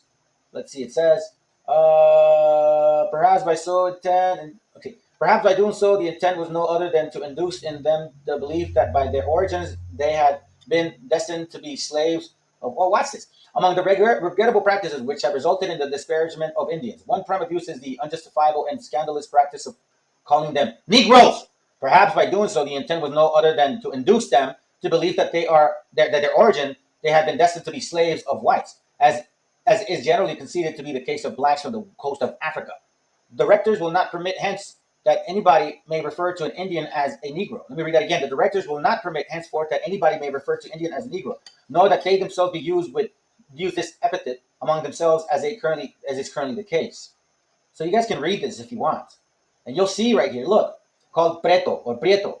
Watch. And so far the term Negro became synonymous with slaves and servile status, which is true. In South America or in Central America or in Mexico, the color is a status. It's very true. It lost its specific color reference and became a general term of abuse. Darker people preferring to be called preto or prieto as a result. It is highly likely that the Spaniards also referred to slaves generally as Negroes in the Caribbean, and the Dutch took over the same general practice, since Negro and Nerger were not Dutch words and had no immediate equivalent except thwart, donker, or brun. A Dutch French-Spanish dictionary in 1630 had a following entry for Spanish Negro. You guys can read this, guys. It is making perfect sense as to where I'm going. Okay? So now, let me close this up. Close this up. Okay? So now I'm going to show y'all something real quick. Because if you really think that the term Negro or Negro is not hijacked at this point, then I don't know what y'all thinking. Every time you see a movie, you hear Negro, you relate to a so-called black or so-called African American or so-called African. You never in the right mind would consider that that's what they used to call us. But there's a reason why. And we didn't look like the Africans. I'm going to show you. This ain't hate. This ain't racist talk. This is real talk. These are facts. Because this is what these camps say to the so-called white man. And I'm not a defender of him either. I defend my people. Because true and true, after so much research, there's no denying. Lord willing, after today, y'all can also feel the same way. All right? I'm going to show y'all this real quick. Let me not lose it. I just added. Where are you? Oh, here it goes. This is from a book called Words and Phrases Origin Code, right? There you see right there. Words and Revised and Phrases, okay? There's a word, it says nigger, N-word, when used by white persons. You guys can read that, like negro, right? But watch this. Nigger has also been an offensive derogatory term applied to Indians as well as blacks. Okay, the N-word, they call it. So as you can see, negro or the word nigger was used towards our people. Okay? I'm not calling anybody that. I'm telling you that's what they called us. All right? So YouTube, don't block me, man. This is all educational purposes. So now let's get back into scriptures. So now what's the point of all this, man? Like I said, search our fathers, right? So now I want to make sure that we don't forget where this term Negro came from, because we're going to find out exactly what went on. Genesis 11 and 10. These are the generations of Shem. Shem was 100 years old and begat Arphaxad 2 years after the flood. So here we see the lineage of Shem, okay? Because again, we're going to go to find out who our fathers are. Because I'm going to tell you something. Yahushai is not our forefather. He's not our forefather. He didn't have a child. He cannot be our forefather. Who is our forefather? Adam, Noah, right? Shem, Abraham, Isaac, and Jacob. I'm going to go back to my fathers and find out who we are and where we came from. Shem, we see, right? The descendants of Shem. You guys can read this chapter. And then he mentions several of his sons. He mentions also in verse 23, and Serad lived after he begot Nahor 200 years, and begot sons and daughters, and Nahor lived 920 years, and begot Terah. And Nahor lived after he begot Terah 109 years, and begot sons and daughters. Terah lived 70 years, and begot Abram, Nahor, and Haran. All right? So now we see here that Terah had Abram. Let's go to chapter 14. Chapter 14, verse 13, and it reads, and there came one that had escaped and told Abram the Hebrew. Okay? Told Abram the Hebrew. Remember that.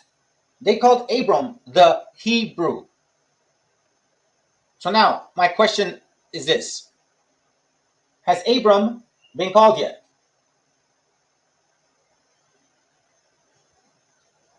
Has Abram been called? You see verse 17. Then the kings of Sodom went out and meet him after his return from the slaughter of Chelodolamor, whatever his name is. You guys can read this, right? Verse 18. And Melchizedek, king of Salem, brought forth bread and wine, and he was a priest of the Most High. And he blessed him and said, blessed be Abram of the Most High God, possessor of heaven and earth. And blessed be the Most High God, which hath delivered thine enemies into thy hand. Right? So now we see that Abram, at this point, is being blessed by who? Melchizedek. Right? So now let's go to Genesis 14. Genesis 11:26. We'll go back. Genesis 11:26 says, and Terah lived 70 years and begot Abram, Nahor, and Haran. Okay? So, again, has Abram received the covenant yet? Right? Genesis 11:15, it reads, Salah lived after he begot Eber 403 years and begot sons and daughters. So as you can see now, we get a little bit more clarity again as to who these guys are. The lineage of Abraham. The forefathers of Abraham, or the forefathers of Abram. Let's not forget that. Okay? The forefathers of Abram. Terah, Nahor, right? Haran. This is his family right here. Okay? Terah's descendants. These are the generations of Terah. Mentions them again. Okay? Let's go to chapter 28, verse 28. And Haran died before his father Terah in the land of his nativity, in the of the Chaldees. So here we find out that Terah is from the land of the Chaldees. Right? It didn't say from the land of Africa. From the land of the Chaldees. That's his nativity. Okay? Now, who did Abraham marry? Verse 29, and Nahor took them wives, and the name of Abram's wife was Sarai, and the name of Nahor's wife was wife Milcah, the daughter of Haran, the father of Milcah, the father of Ishka. You see, in case y'all don't know this, these are all cousins. Yeah, they're cousins, which is not uncommon, especially now in those nations. Afghanistan, Pakistan, Iraq, Iran, Uzbekistan, all those nations, it was not uncommon. Even, in case some of that you'll know, even in Mexico, it was not uncommon. All right? And it says, in the days of Terah were 205 years, and Terah died in Haran. Okay? So remember the of the Chaldees. Now, from what I found is it's accepted among scholars that's what I've been finding, that the Chaldea is the name of all Babylonia. Okay? So just remember, keep that in mind. So now I'm going somewhere because I want to make sure that we know who are these people. Who is Abraham, Isaac, Jacob? And who did they marry? Did they marry women of their kindred or of a Canaanite kindred? Women from where? And what did they look like? What did these people look like? Right? So it says here, verse 29, we already read it, right? Makes clear sense. Okay, so now let's go to Genesis. We read that already. Sorry, I'm going through some notes real quick. Okay, cool. Let's go to verse 12. Chapter 12. Now the Lord hath said unto Abram, get thee out of thine country, and from thy kindred, you mean brother. Just like when Paul said in Romans 9, my brethren, my kindred of the flesh, right? Remember that. And from thy father's house unto the land that I will show thee. We know what this goes. You guys, brothers and sisters who are studying this, you guys should know where this is heading to in regards to Abram heading and going to Canaan, or attempting to go to Canaan, right? So now, remember it says here, out of thy country, from thy kindred. So remember who their kindreds are. Who are the kindreds? Let's not forget. Let's go to Nehemiah real quick just to kind of get a reference here, or a refreshing. Nehemiah 9:7. Watch what it says. Thou art the Lord the God, who did choose Abram, and brought him forth out of of the Chaldees, and gave him the name Abraham. You see what it says here? And chose Abram out of the of the Chaldees. So Abram came out of this area. Genesis 12:9. It says, and Abram sojourned going on towards the south. Right? Towards the south. So where's he heading? Let's go to chapter 17, verse 9. It says here, and God said unto Abram, thou shalt keep my covenant, therefore, thou and thy seed after thee in their generations. Here's we're starting to see something, right? This is my covenant, which ye shall keep, brethren, between me and you and thy seed after thee. Every man child among you shall be circumcised. You see this, guys? So I'm not debating that the covenant pertains to only Israel. Not at all. What I'm suggesting is that Abram was chosen out of the Chaldees, out of the Chaldeans, out of these people. Who are these people? Well, let's continue. All right. So now let's go Genesis 9. Let's go to Genesis 15. I believe this is what I got. Let's see. Genesis 15. It said, and God said unto Abram, as for Sarai, thy wife, thou shalt not call her Sarai, but Sarah shall her name be. Okay. Now it says, verse 17. And then Abram fell upon his face and laughed and said in his heart, shall a child be born unto him that is 100 years old, and shall Sarah that is 90 years old bear? So now basically, right, Abraham is given the covenant and the promise of a seed, of a child, but he's such an age, like, dude, what am I going to do? I'm not going to have no children. Are you kidding me? I'm not old. Okay? So now we're setting this up to make sure that we understand who did Abraham marry? You guys are forgetting? In case you forgot, because I'm going fast. Genesis 11:29. It reads, and Abram and Nahor took them wives. The name of Abram's wife was Sarai, and the name of Nahor's wife Milcah, the daughter of Haran, the father of Milcah and the father of Ishka. These women were from the Chaldees.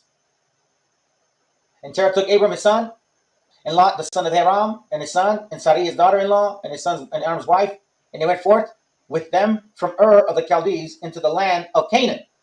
And they came unto Haran and dwelt there. So as you can see, that Sarai is from the Chaldees. Okay, Genesis 17:17. Don't forget. Then Abram fell upon his face. No, we already talked about that. All right, so now, verse 18 says, and Abram said unto God, is that Ishmael might live before thee? So now I want to bring this up, and I should get more detail into it, but my point is just establishing who are these people, right? So we do know that Ishmael was a son of who? Abram. Through who? Hagar, right? And Hagar was a what? A Canaanite. Okay? So now, let me show you something real quick. Now, you know what? I'll just keep going. Now, let's find out about Isaac. So, obviously, Isaac is Abraham's son. So, who did Isaac marry? Because we know Abraham married a woman of his nativity, a woman of where he's from, or where his father's from. Terah, right? Remember where he's from? The Ur of the Chaldees. Genesis 24:1, it says, and Abram was old and well stricken in age, and the Lord had blessed Abram in all things. And Abram said unto his eldest servant of his house, that ruled over all that he had, put, I pray thee, thy hand under thy thigh. So what's he basically saying? Let's skip to verse, let's read verse 3. And I will make thee swear by the Lord, the God of heaven and the God of earth, that thou shalt not take a wife unto my son of the daughters of Canaanites, among whom I dwell. There was a time, I can believe, that the Canaanites were keeping the laws. That's why you hear that whole 42 laws of Ma'at and all that stuff. It's because obviously his father taught them. But they fell off, among whom I dwell. But thou shalt go into my country, to my kindred, and take a wife unto my son. So now we see that Isaac, what did he do? That his father sent Isaac to marry a woman of his kindred, right? Of his country. We read Nehemiah 9. Did we read it or not? We read Nehemiah 9. Now we'll read it again. Let's read it again, what Nehemiah said. Let's not forget. Nehemiah 9:7 says, thou art the Lord, the God, who did choose Abram and brought him forth out of the Ur of the Chaldees and gave him the name Abraham. So now we see that Abraham was taken out of the Chaldees. Okay? So Abraham was taken out of the Chaldees. Don't forget that. Genesis 24:15. Let's go back. It reads, and it came to pass before he had done speaking that, behold, Rebekah came out, who was born to Bethuel, son of Milcah, the wife of Nahor, Abram's brother, with her pitcher upon her shoulder. So now we see what? What do we see? We see Rebekah. And who is she related to? Abram. Okay? They're cousins. Rebekah, and Isaac are cousins. Verse 20. You see, and for you so-called brothers and sisters that believe in the scriptures, y'all can't wrap your mind around this time of that era. And even some people still practice this. Cousins marrying themselves. It was not uncommon. Y'all need to study the scriptures more. Verse 20, it says, and she hasted, emptied her pitcher onto the trough, and ran again unto the well to draw water, and drew for all his camels. Hold on, why did I put it in here? Genesis 20, oh, that's right. Genesis 25 and verse 20. Watch this. Okay, so remember, Rebekah is what? From Bethuel, right? Born of Bethuel, son of Milcah, wife of Nahor. Abram's brother. All right. So she's related to who? Isaac. All right. Genesis 20, 25 and 20, and it reads, and Isaac was 40 years old when he took Rebekah, the wife, the daughter of Bethuel, the Syrian of the Padanaram, the sister of Laban, the Syrian. The Syrian, right? Let me continue because I'm going to show y'all something. Genesis 27, verse 46. Because it happens again.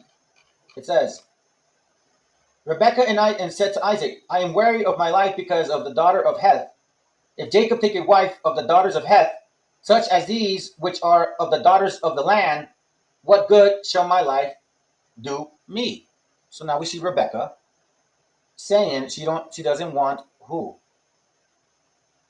Jacob to marry daughters of Heth, women of Canaan. Okay? Remember that. Now, I'm going to read something to y'all. Verse 28. And Isaac called Jacob and blessed him and charged him and said unto him, Thou shalt not take the wife of the daughters of Canaan. Arise, go to Padanaram. We read that again. To the house of Bethuel, thy mother's father, and take thee a wife from thence of the daughters of Laban, thy mother's brother. So again, now we see Abraham married a kindred of him. Isaac married a kindred of him. Jacob married a kindred of him. From where? From Padam Aram. So now I'm going to show y'all something. I'm going to show you guys something real quick. This is important. We gotta dissect the scriptures, right?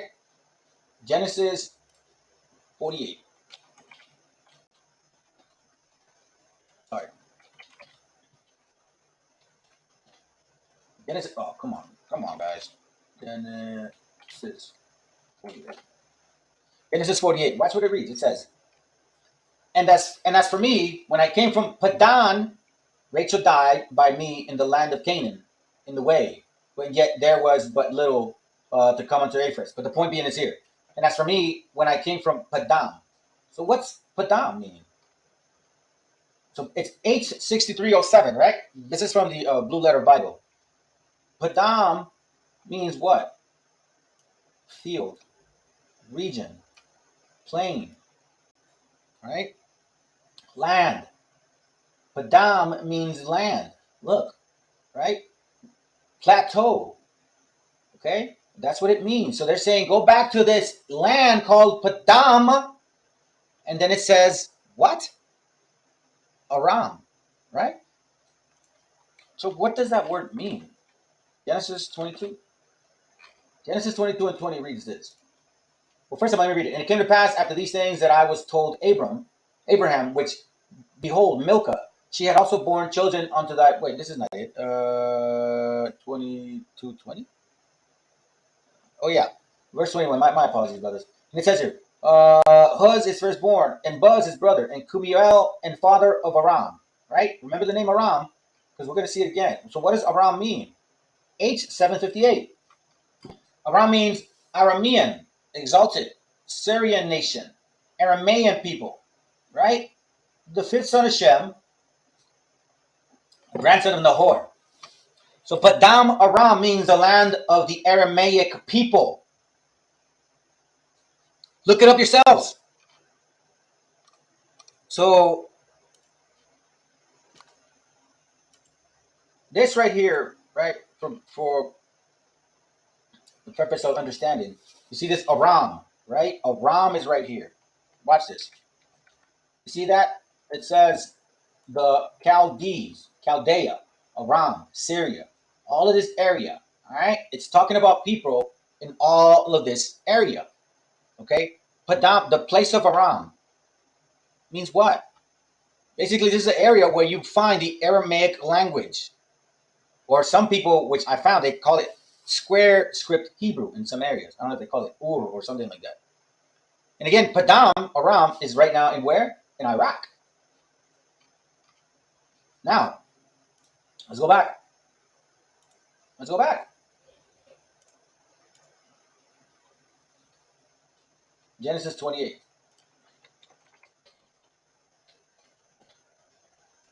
Verse 2, right? We see that. Padam Aram.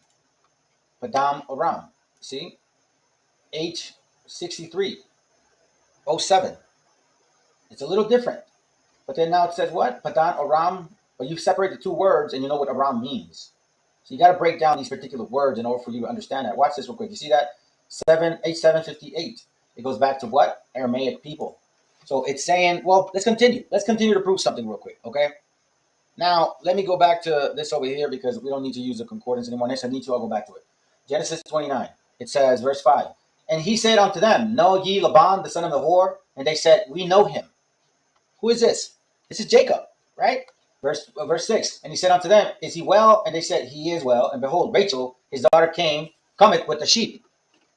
And then verse 10, I'm sorry, it says, and it came to, verse 10. And it came to pass when Jacob saw Rachel, the daughter of Laban, his mother's brother, and the sheep of Laban, his mother's brother, that Jacob went near and rolled a stone from the well mouth and watered the flock of Laban's mother's brother.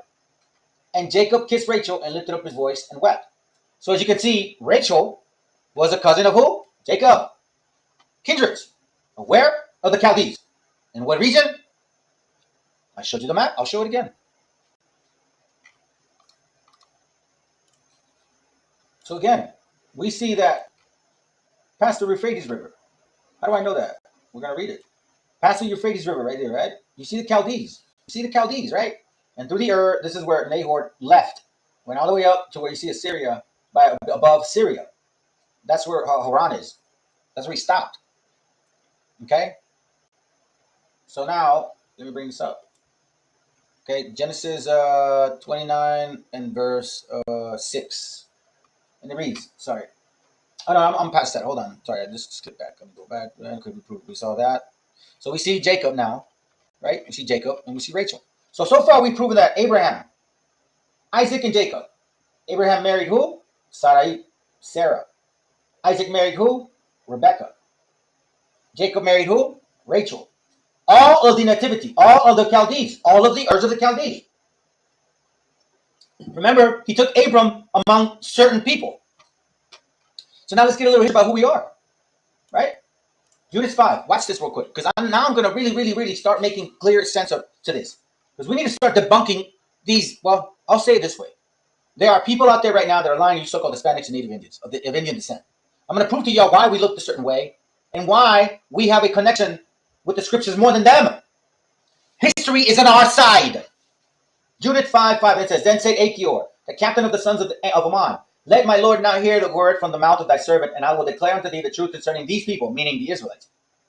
It says, let me just skip that, okay? These people are descendant of the Chaldeans, and they sojourned there heretofore in Mesopotamia. Okay? The Chaldeans. The Chaldeans. Remember that? The Chaldeans?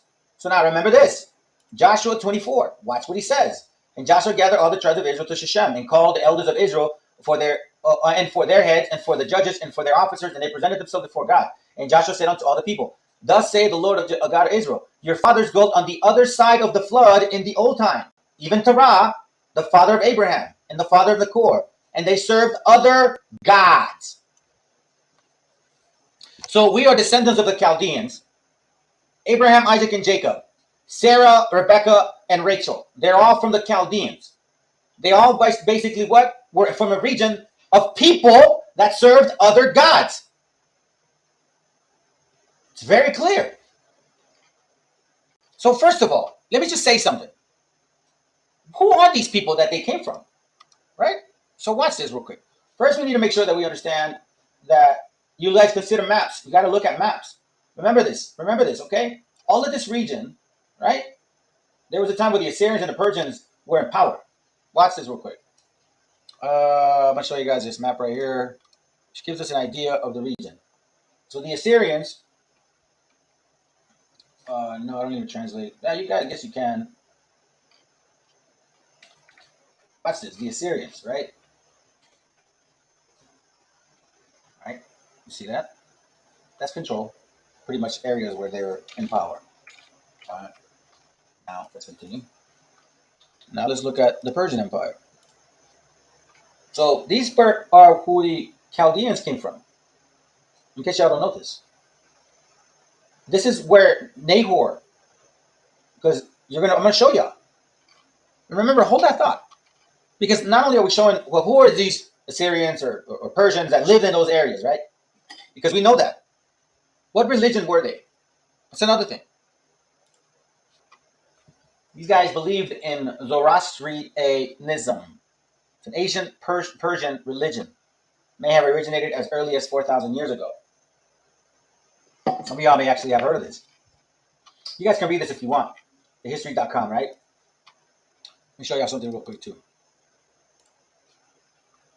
Zoroastrianism. It's a monotheistic faith established by the Persian prophet Zoroaster, also given by Zarathustra. Okay?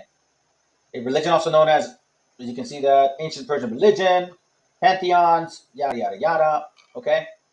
So you guys can see this, the religion of these people. You got to obviously know that it's important to understand who they are. Because if you're saying the Chaldeans of the other side, well, then the other side is basically, I mean, it's the other side of Euphrates. You're talking about Assyrian, Persian empires. They covered all those areas. Today is what? Pakistan? Uzbekistan? Bangladesh? Afghanistan? Pakistan? What? India? A lot of it, right? So again, who exactly were these people of the Chaldees? Watch this real quick.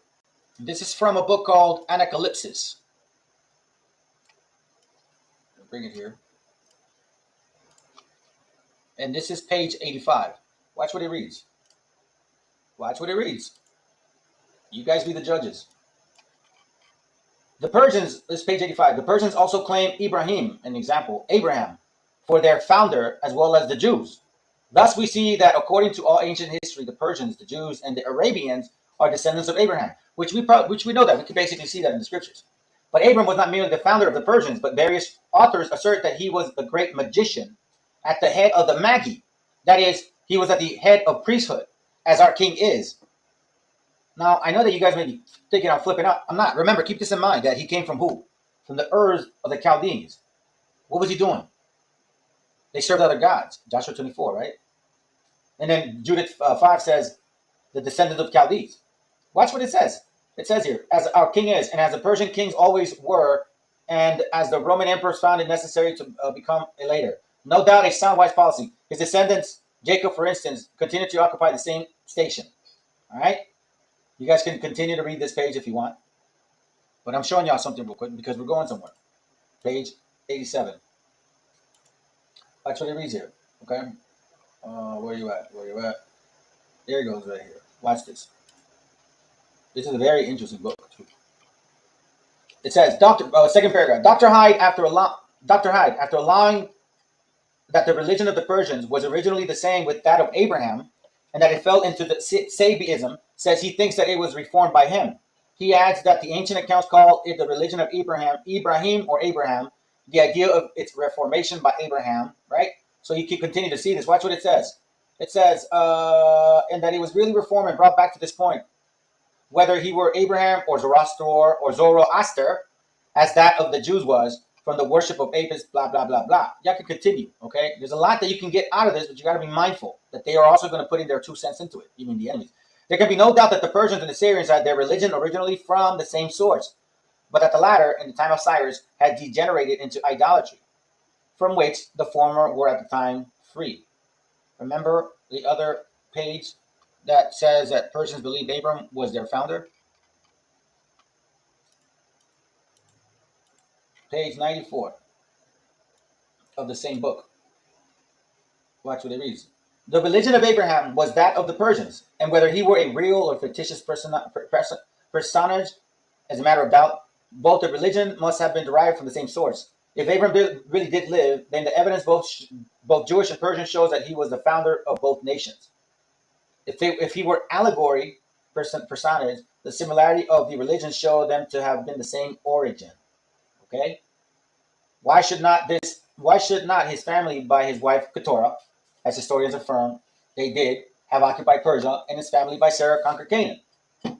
You know, but that's not my point right now. Keep in mind this right here. Okay? Let me continue reading because there's something here that I don't want to miss. It says, yeah, look, watch. Both worship solar fire as an emblem of God, preserver, yada yada yada. Vowed should be with God. If he brought him back to his father's house in peace, the same God worshipped by the brother of Abraham, Nahor, in the land of the Urs of the Chaldees, and of whom it is written, My Lord said unto thy Lord, Sit thee at my right hand till I make thee thine enemy of thy footstool. Okay? So watch this real quick. I want to show y'all something. Where did I see this? Give me a second.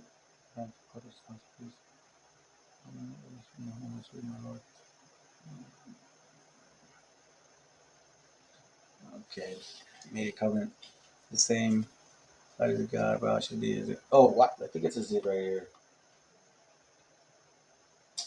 I thought I had seen something in this page, and I wanted to bring it to attention to you guys, but we'll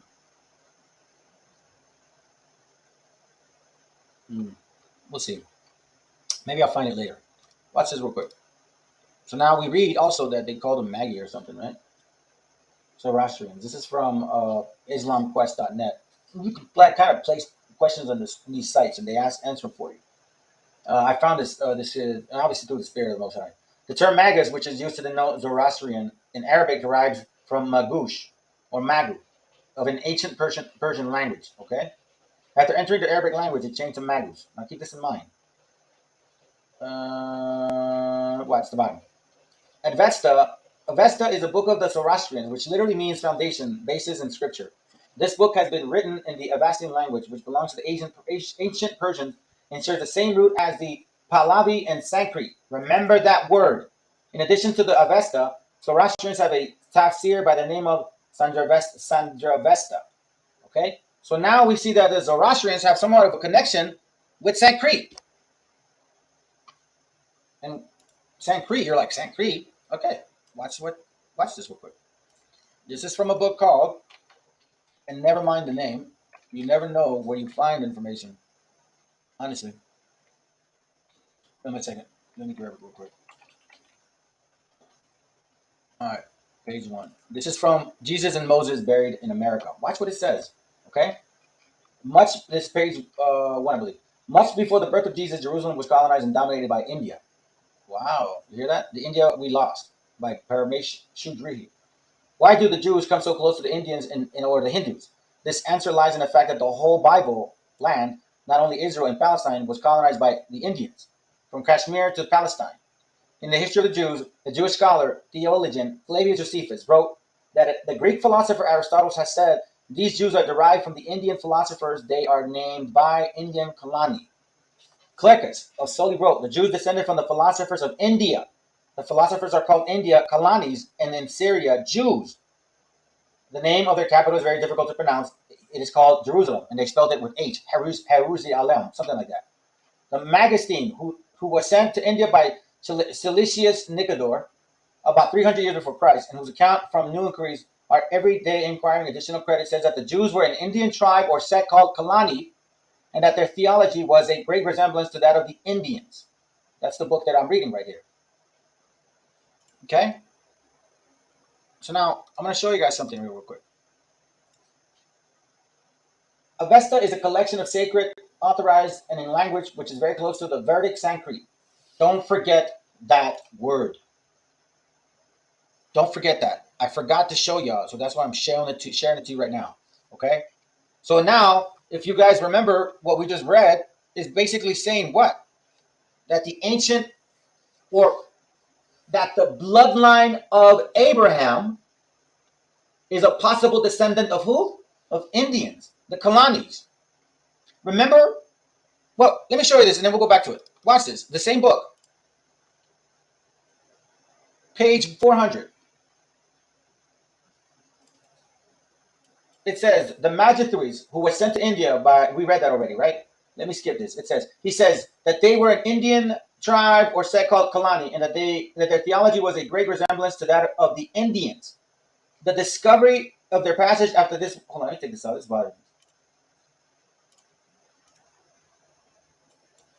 The discovery of this passage after I had written that the reader has read respecting the Jews gives me no little pleasure, because it almost proves that the truth of my theory is very different from founding my theory upon it. I will not produce more other proof if records will by unwilling witness of a proof, for Josephus is an unwilling witness. Aristotle gave an account of the Jews that they came from the Indian philosophers, and that they were called the Indian Kalani, and by the Syrians Judea. I think few persons will doubt that the Kalani here are the Kalani of Magistrate. Right? So you see what it says, Indian philosophers. Let me go to page 92. Y'all are going to probably fall. You better be sitting down. Watch what it says here. I will now state another fact, which, coming from the quarter whence we came, or we have it, whence we have it, cannot be disputed to the account of any interest or system. The tribe of Krishna has a name noticed by me before in book 4, chapter 10, section 2, which is very remarkable. Captain Wolf says, the Yadus, his own tribe and nations, were doomed to destruction for their sins, like the descendants of the Yahuda, or Judah, which is the true pronunciation of Judah. They all fell in general by mutual wounds, a few accepted, who led through, I cannot say that. All right, let's see. There are some that be found in Gujarat, but they are presented as poor and wretched. Mr. Maurice says that the Yadavas were the most venerable immigrants from India. They were the blameless Pios Ethiopians. I'm going to prove a point why they call them that. And whom Homer mentions and calls the remotest of mankind. Part of them, says the old Hindu writer, remained in this country. And hence we read 2 Ethiopian nations. So it says here that the Ethiopians came out of who? Or these Ethiopians came out of the Hindus. Because it says remain in this country. Part of them, say the writers, remained in this country. So some of them left, of the Yadavas, and some of them stayed. Hence, we read 2 Ethiopian nations, the Western and Oriental, and that's very true. It's very true. I looked it up.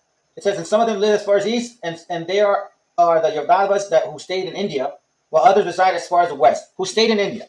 So now, it kind of begs the question. The Ethiopians, they do not look like the so-called Africans at all. They're the only tribe that I've noticed that they don't look like them. They kind of look more like a mixture of Arabs and blacks, so to speak, right? But see, in this case, they identify them as 2 Ethiopians. Now, Ethiopian means basically what? Burnt face or dark face. But why are these 2 countries identified as that? Why don't they just call them Africans? Think about that for a moment. I'm going to show you something. Remember that. Remember that. They're calling them Ethiopians and these Ethiopians, but these Ethiopians went to Ethiopia because they came out of India. All right? So now, going back to our thought, because I don't want to forget that. What is our thought here? Where am I going? Let's continue. Judith 5, again. Here's what is the unfortunate part, brothers. I came from a big school that literally lied in my face about this. And I say this now because when you read it now with this understanding, they're effing lying. Watch this. Judith 5:6, and it reads, these people are descendant of the Chaldeans. We're seeing that now, right? So who are these guys? We're kind of showing like, well, okay, they're kind of like, who are they? And they sojourned there heretofore in Mesopotamia because they would not follow the gods of their fathers, which were in the land of Chaldee. So these Chaldeans, these people that are being identified by Achior, right? Not all of them, but these people that descend from the Chaldeans, a group of people, right? They left Mesopotamia because they would not follow the gods of what? Of their fathers. For they left the ways of their ancestors and worshiped the God of heaven, meaning Yahweh, the God whom they knew. So they cast them out from the face of their gods. And they fled into Mesopotamia and sojourned there many days. Clearly showing that the Chaldeans, right, worshipped many gods. That's where Abraham came from. Because they left their ancestors and worshiped Yahweh. Abraham, Isaac, Jacob, Sarah, Rebecca, and Rachel. All from those areas. All of them. Not from Africa. Not from Ham. Not from Cush. Not from the Hittite or Hittite. No. From the Chaldees, from the earth. From a particular ancestors, right? That worshipped other gods. So God, Yahweh, chose Abraham out of these people to what? To give us the law, statutes, and commandments. Now, I'm going to tell you something. These camps showed me like this. And it says, the Chaldeans, right? Verse 8. For they left the way of their ancestors and worshiped the God of heaven. You see, brother? For they left the way of the Chaldeans. Of the land of the Chaldeans. That's how they said it. There's videos out there. I'll prove it. They have not brought this stuff out. They don't want to talk about Abraham because this will then destroy the color doctrine and the damn wicked ass black image of that so-called Christ. Y'all need to start paying real close attention to what I'm reading to you guys right now. Verse 8 again, for they left the way of their ancestors and worshiped the God of heaven. Verse 7, they sojourned here to Mesopotamia because they would not follow the God of their fathers. So who are these people that Abraham came out of? I'll show you something. Hold on. Oh, wait, no. Let me make sure that I have my all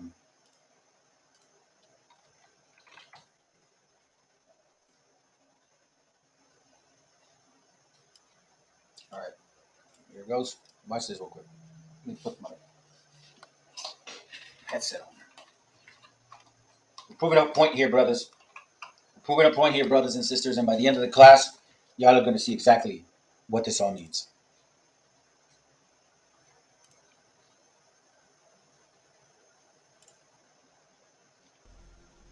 Why did you wish to sail west? To open a new route to Asia. Asia is India, by the way. Asia is the richest kingdom, the land of spices and gold. Now, I'm going to say something. Why not Africa? If it's such a rich, fertile land, why not Africa? And again, Asia doesn't mean Asia. It means India. India. India. Do not forget that. At the moment, there are only two ways of reaching it. By sea, sailing around the African continent. The journey takes a year. Or by land. But the Turks have closed this route to all Christians. See, African continent, not Ethiopian continent. Remember that. There is a third way. By sailing west across the ocean sea. The distance is unknown. It's said to be infinite.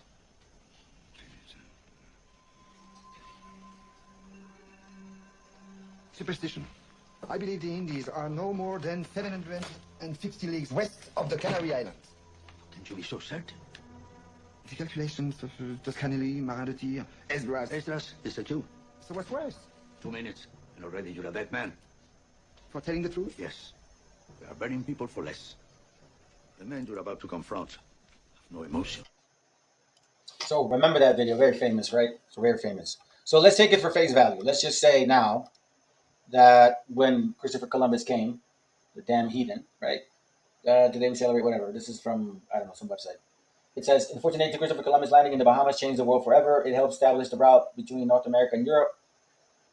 It says here, Columbus brought Luis de Torres, interpreter, him during the flight. De Torres spoke Hebrew, Aramaic, Aram, Spanish, Portuguese, Latin, and some Arabic, right?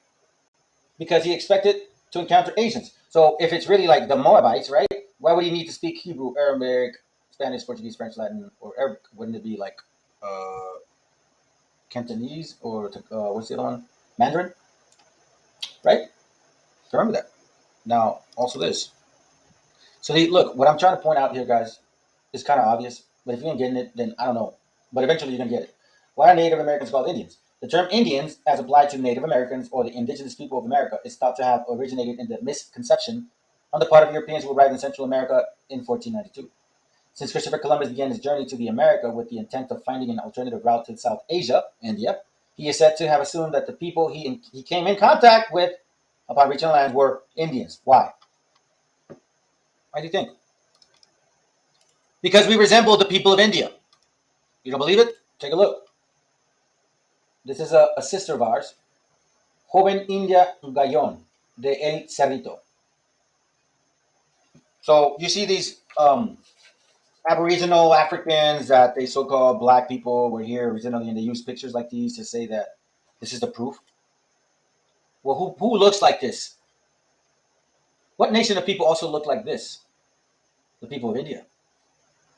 Now, I'm not saying anything in regards to the people of India or Israelites. Y'all make the decision on that. I'm going to show you some maps. But what I'm saying is that who did Abraham originate from? From what area? From what people? So as you can see, these people so far, they look Arabic. They look like the so-called Chaldeans, the Arabians, dark-skinned ones too, or the people from India. But not African. Remember the term negro? They would have called my sister right here, la jovencita de Gallon, they would have called her negrita or prieta. A derogatory term from a so-called white man would have said, es una negrita. But the aboriginals of Africa or America, the so-called, they would use this picture and say, you see, black people were here before you guys. You guys are Mongoloids. And that is from the One West doctrine, because these people here are accepted among them. They're not being called Canaanites among themselves. They're allowed to call the Northern Kingdom so-called heathens, wetback sticks. Even they do it within themselves. Anyways, let's continue. Let's go more proof, because you know what? History is on our side. That's a fact. History is on our side. And this is all thanks to my brothers, who I really, sincerely have a lot of love for. My beloved brothers. One from Facebook, and then the other one from, give me a second, from Historia. Here, I'll show you. This is from my beloved brother right here. You know who this brother is. Los indios somos israelitas. Historia de México. Watch what it says. Pero si estos Philistines, son ingeniosos, no lo son menos las que corresponden a las lenguas quechua y aymara que proceden del hebreo y del caldeo. Chaldean.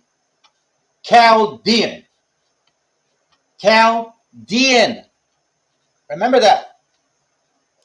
Now this is from a book I got called. Give me a second.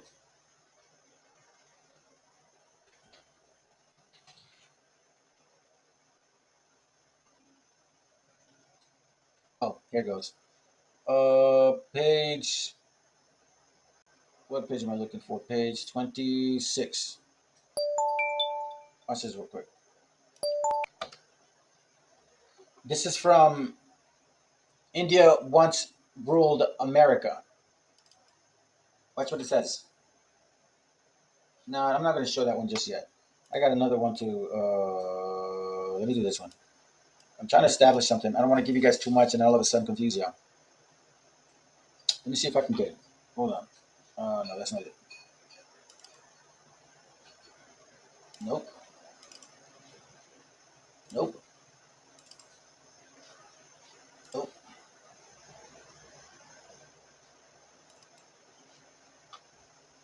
Watch this.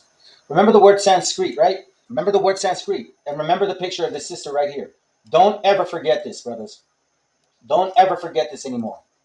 We're not going to be lied to anymore.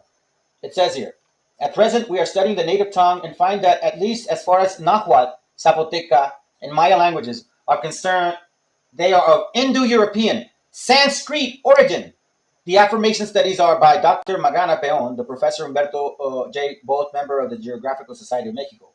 It says here, Hindus reach America first. This is what the official history of the Mexican government says in general outlines of the history of Mexico.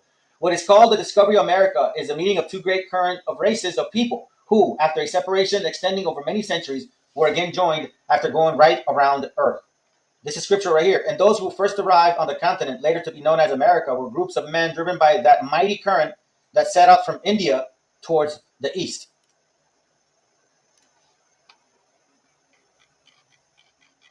Look at this woman right here. India Gayon. But I'm going to leave this one for the sake. A beautiful sister of ours. Beautiful sister of ours. Okay? Let's continue. Because I'm not done. I'm just getting started. All right? So we saw this particular example. Now watch this real quick. I want to make sure that you guys understand, because we're not going to miss anything. Sanskrito. Right? I'm going to translate it. Oh, that's what I was missing. Hold on. So we saw Sanskrit, right? Let's just real quick. Let's not forget.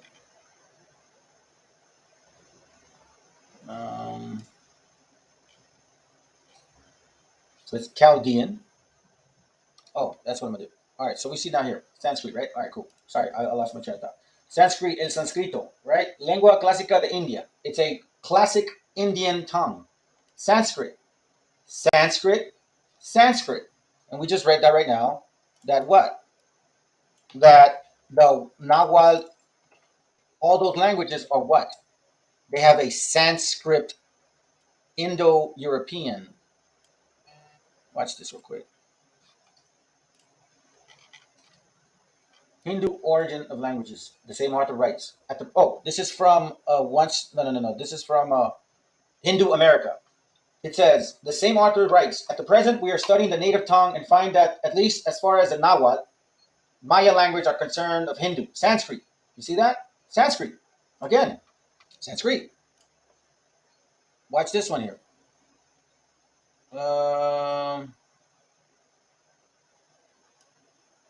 Let's see if I can get this one here.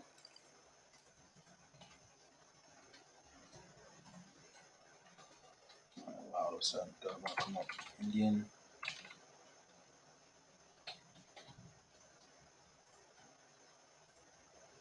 Give me a second, brothers. Let me just pull them up like this. Let's see. Hold on.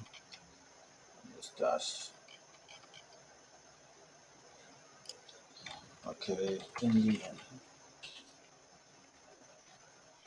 Give me a second. Why is it not coming up now? Hold on. Okay, America. So we saw page 5.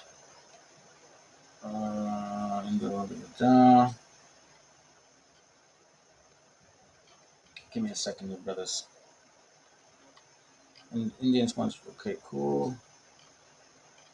Damn, that's crazy. Slow down, dude.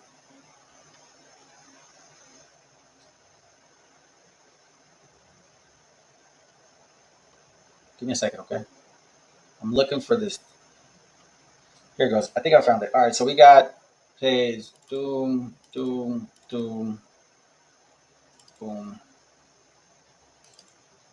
Watch this real quick. I'm going to show you something.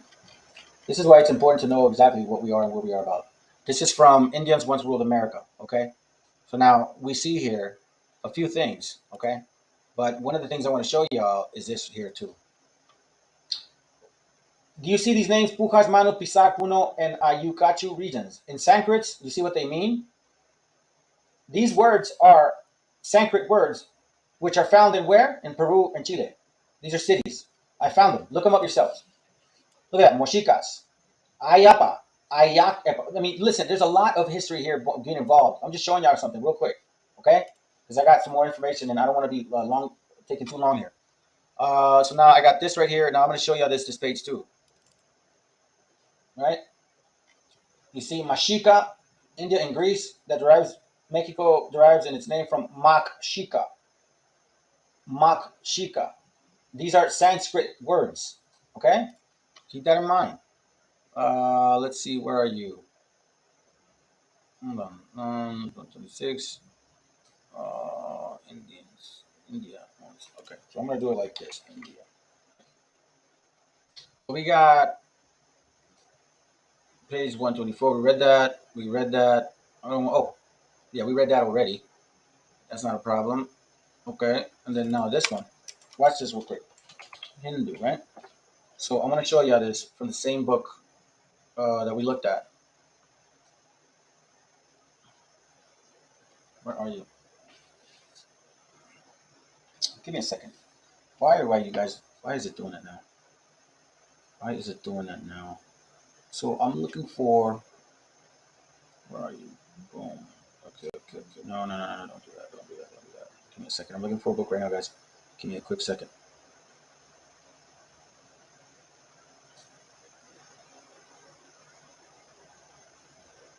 Okay, here it goes. Watch this. I'm going to send it to myself real quick, and then I'm going to show y'all. All right, bear with me, brothers. Please. I'm almost done. Yeah. This right here. Okay, now I'm going to take it over here. Yeah. Watch this real quick, guys.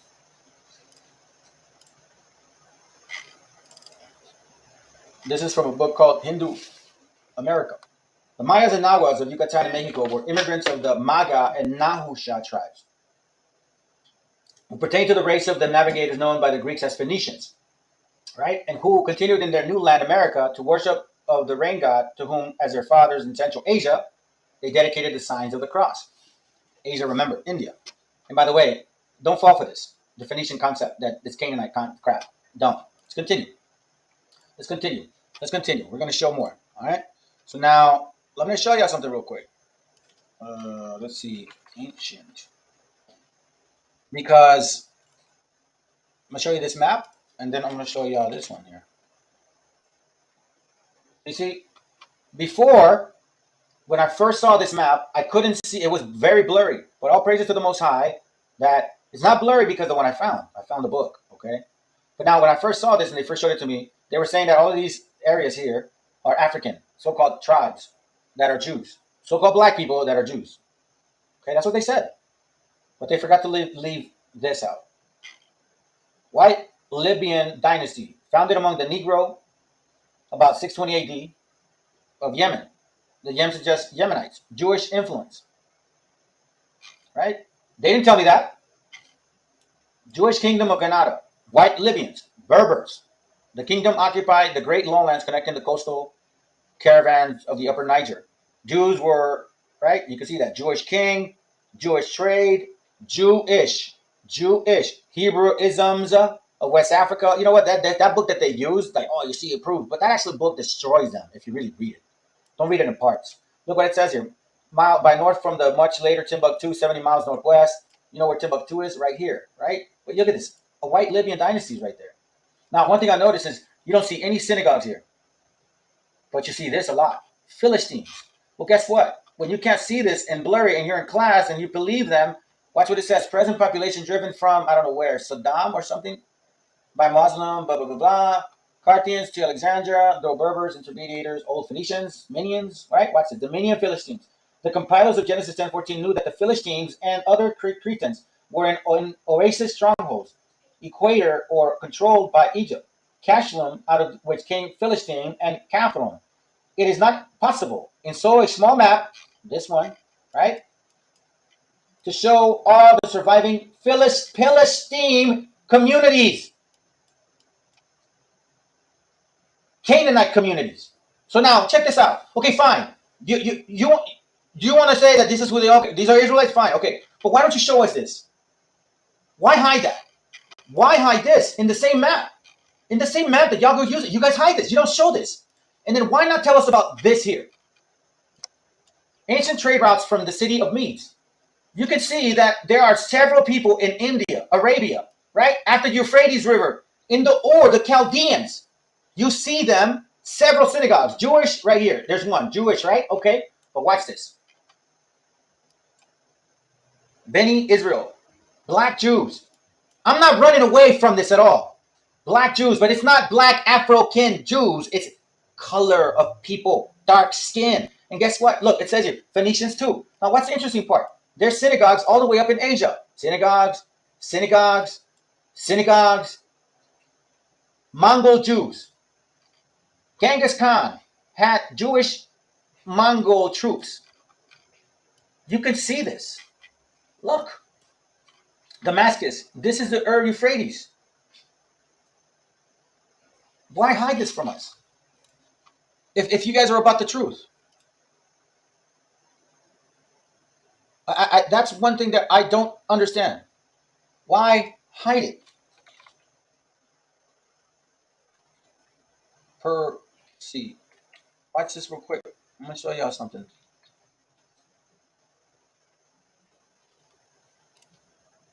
So, as you can see, there's still, you guys can look it up.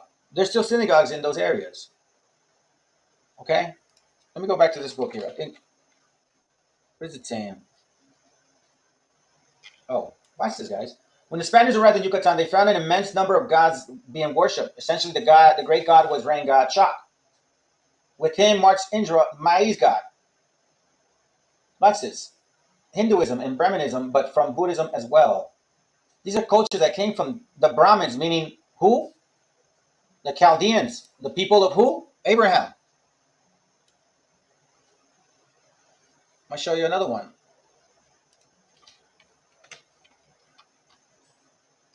Same book. Aztecs came from abroad, Moctezuma.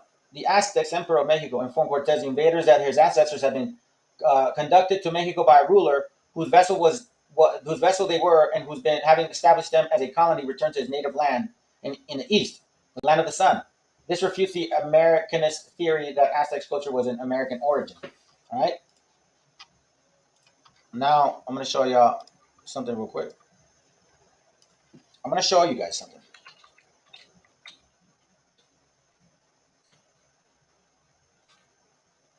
Watch this. This is from an older map description, right? What is that? Persian? Persicus, right? Arabia? Euphrates River? You see that? What's that word? Ayaman? Are you guys familiar with that word? Venezuela originally. Area of the Hirahara and the Ayaman. Ayaman have traits in common with communities originated from cultural areas. Hirahara and Ayaman of the past. More. Ayaman language. Ayaman was a Hirahara language once spoken in Venezuela. Right? But remember the map?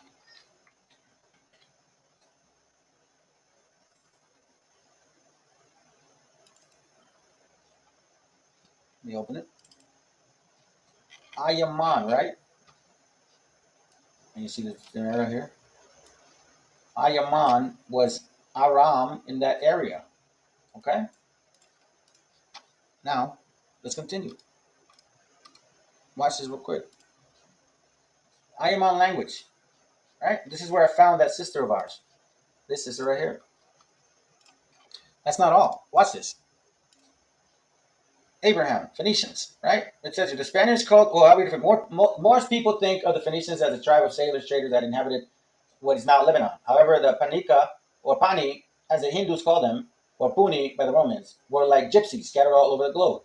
The Spaniards called the land of the Ram Uri Chihuahua, pronounced as Shivava by the natives themselves. In Sanskrit, Shivava, Shiva's temple. According to Hindu religion scholars, Ram and God Shiva, you guys can read it. But watch this. Names are also prominent in Native American religion practice. But that's not all. Okay? So watch this. Also, these guys. The Temple of Mecca was founded by the colony of the Brahmins from India. This is an ancient culture. But check this out. Right? The Raram Uri of Chihuahua. Who are these guys? And do they look African? Or do they look more like from the areas of the Indias? Right? And these guys are called Raramuri. From where?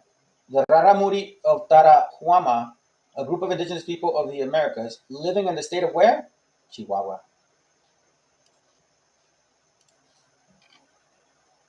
The Spanish call them, these people from India, Raramuri Chihuahua. Shiva and Yaz, the same.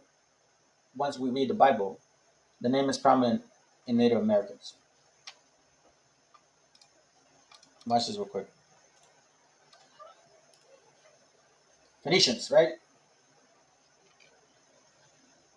It says here, even though these twins had different religions or beliefs, the practice from oldest times, these two brothers were called Phoenicians and Jews, Hebrews, right? You'll see here a couple of things. There's one thing I'm looking for. The Hindus call them the Aswan brothers and not yet such twins. So you see that there's some theory in this. But if you see like these particular words, Kiber, like Eber. Watch this. One of the largest tribes in South America, the Guarani, derived from the collective name from the Kuvarani. Kuvera people, the sun, Kuveria, is the homeland of the Guarani, supreme god of Tupa. Tupa may derive from Suba, the name of Shiva. So these guys here, the Kebers, right? Those other books that I showed you, the pictures, I don't really want to get too much into it, but technically it leads to Keber in the translation. Hebrews. We'll talk about that another time. But anyways, they have a name here. I think it's here. Guate. Yeah, look. Guate in Guatemala is the only way the Mayans could pronounce Cubera. Mala was one of the 7 islands of the Antara Diwapi of God version. You guys can keep reading this, right? The Caribbean tribes would have pronounced Antara as Antilla and Antala or Antala. Cuvera Mala, right? Uvera Mala or Cuvera Mala or Guatemala is also part of the Mayan land, also known as Necaste, derived from the Sanskrit Nagasheta.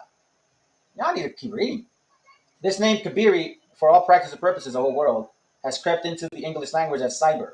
But if you read more from the books I got, Kabiri ends up being Hebrew. Hebrew. Now, I'm going to show y'all something. A brother showed me a picture of this. Watch this. That name, right? This is from a beloved brother, Jose Garcia. Thank you very much, brother. Tlaalocan. Okay? Tlaalocan. Well, guess what? Tla is a word that comes from where? India. And then Locan is a word that comes from where? Hindu. Right? Watch this one. Ayaman, right? Remember that map?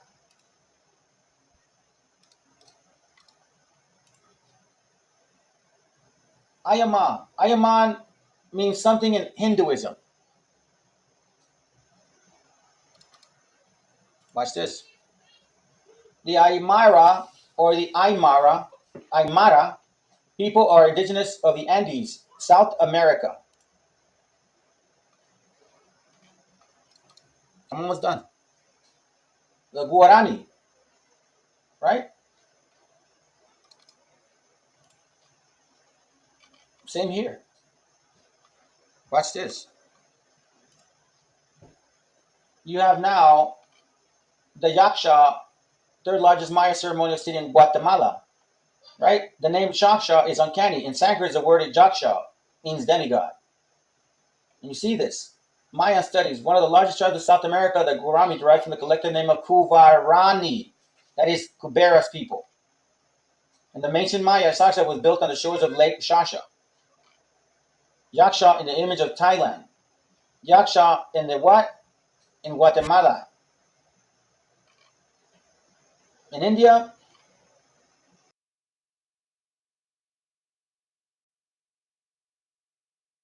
in Honduras, the monkey god. The monkey god. Yaksha. Okay? Let me close some of these up because we're not going to continue. And again, I'm almost done. And goes another one. The monkey god one, right? Okay, we saw that. That's fine. Oh, you can see here. Look at this. Mentioned in the Indian epic Ramayana was the brother of Kubera. Okay, this is all leading somewhere, and I'm going fast because I want to just make sure that I keep feeding you guys information because I'm getting to a point at the end. Right? This is the monkey, the sacred monkey. All right, in South America, but it's also known in India. Watch this. Cora people, an indigenous ethnic group of Mexico. Right? The El Nayar. Look at this. All right. Watch this. El Nayar. Nayar, Hindu caste. Nayar, Hindu. Watch this here. Nayar of India culture. Nayar, again. Nayar, right? El Nayar. El Nayar, don't forget that. So now watch this. El Nayar, Nayar, or Nayarit. The Cora people, right?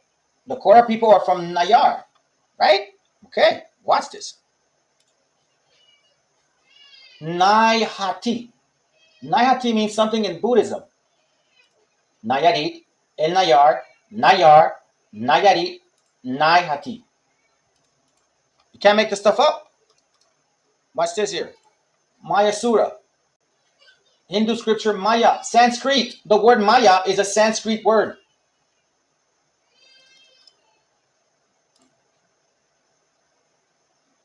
See this? Mahayana Buddhism. Maya civilization, right? Watch this real quick.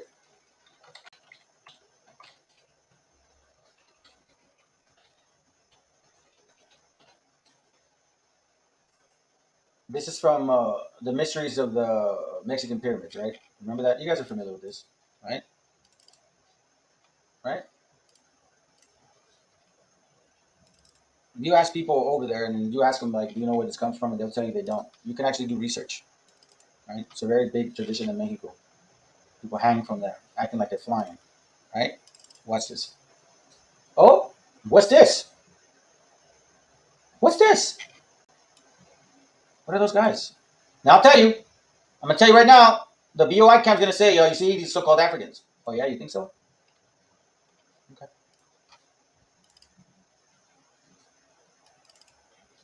That's who they are. These guys look Africans.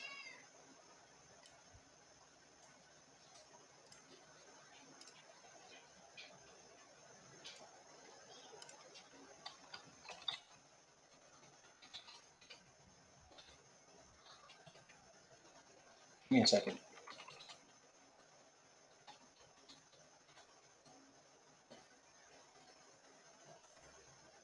Remember these, right? Remember this? Remember this? Remember this? Thank you, brothers, by the way. You know who I'm talking to. This is you brothers right here, man. Jose Garcia and Rosino Somos Israelitas. But you see these here, right? So people are going to say, oh, yeah, you guys are heathens. And what's this? The altar de Ezekiel. Ezekiel. Read the chapter. Watch. This one is 4. But if you look at the back, the one in the back, it's identical to that. 1, 2, 3. The exact design. Yeah, so you can see. Let's see. Let me keep going. Give me a second. All right, so right now we're getting to see a lot of similarities, right? A lot of similarities. Oh, not so excuse me, brothers. I don't know what that was about. We're seeing a lot of similarities. Okay, several. So now let's look at this again. Let me just make sure that we see this. All right. This is the Maya Surah. They're from over there. Correct? Okay. Watch this here. The Maya, right? This word means something. We already saw it in the other page. Maya means something in Buddhism. All right. Again, we read this again. All right. I just want to make sure that we don't miss the point. So now, watch this. We saw the pyramids, and now I'm going to take you out to see this here. And basically, if none of this makes sense at this point, then I don't know what to tell y'all brothers, man. The great migration. Oh, come on, man. Migration.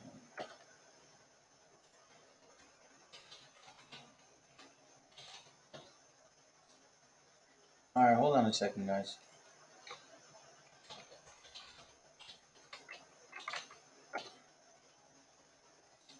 Really? Oh, I see what you're doing. Okay.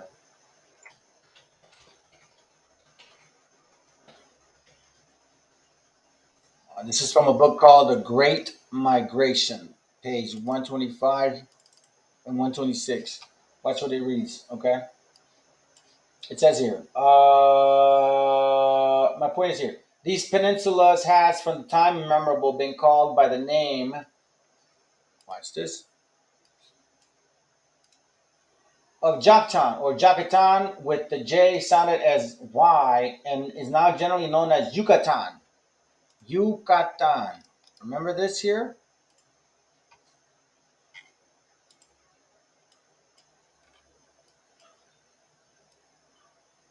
What does that say?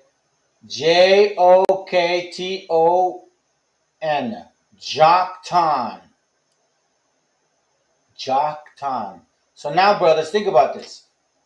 Abraham's family came from the Chaldeans. Okay? And these Greek historians say that these people, the Chaldeans, right, that worship other gods, were Indian philosophers.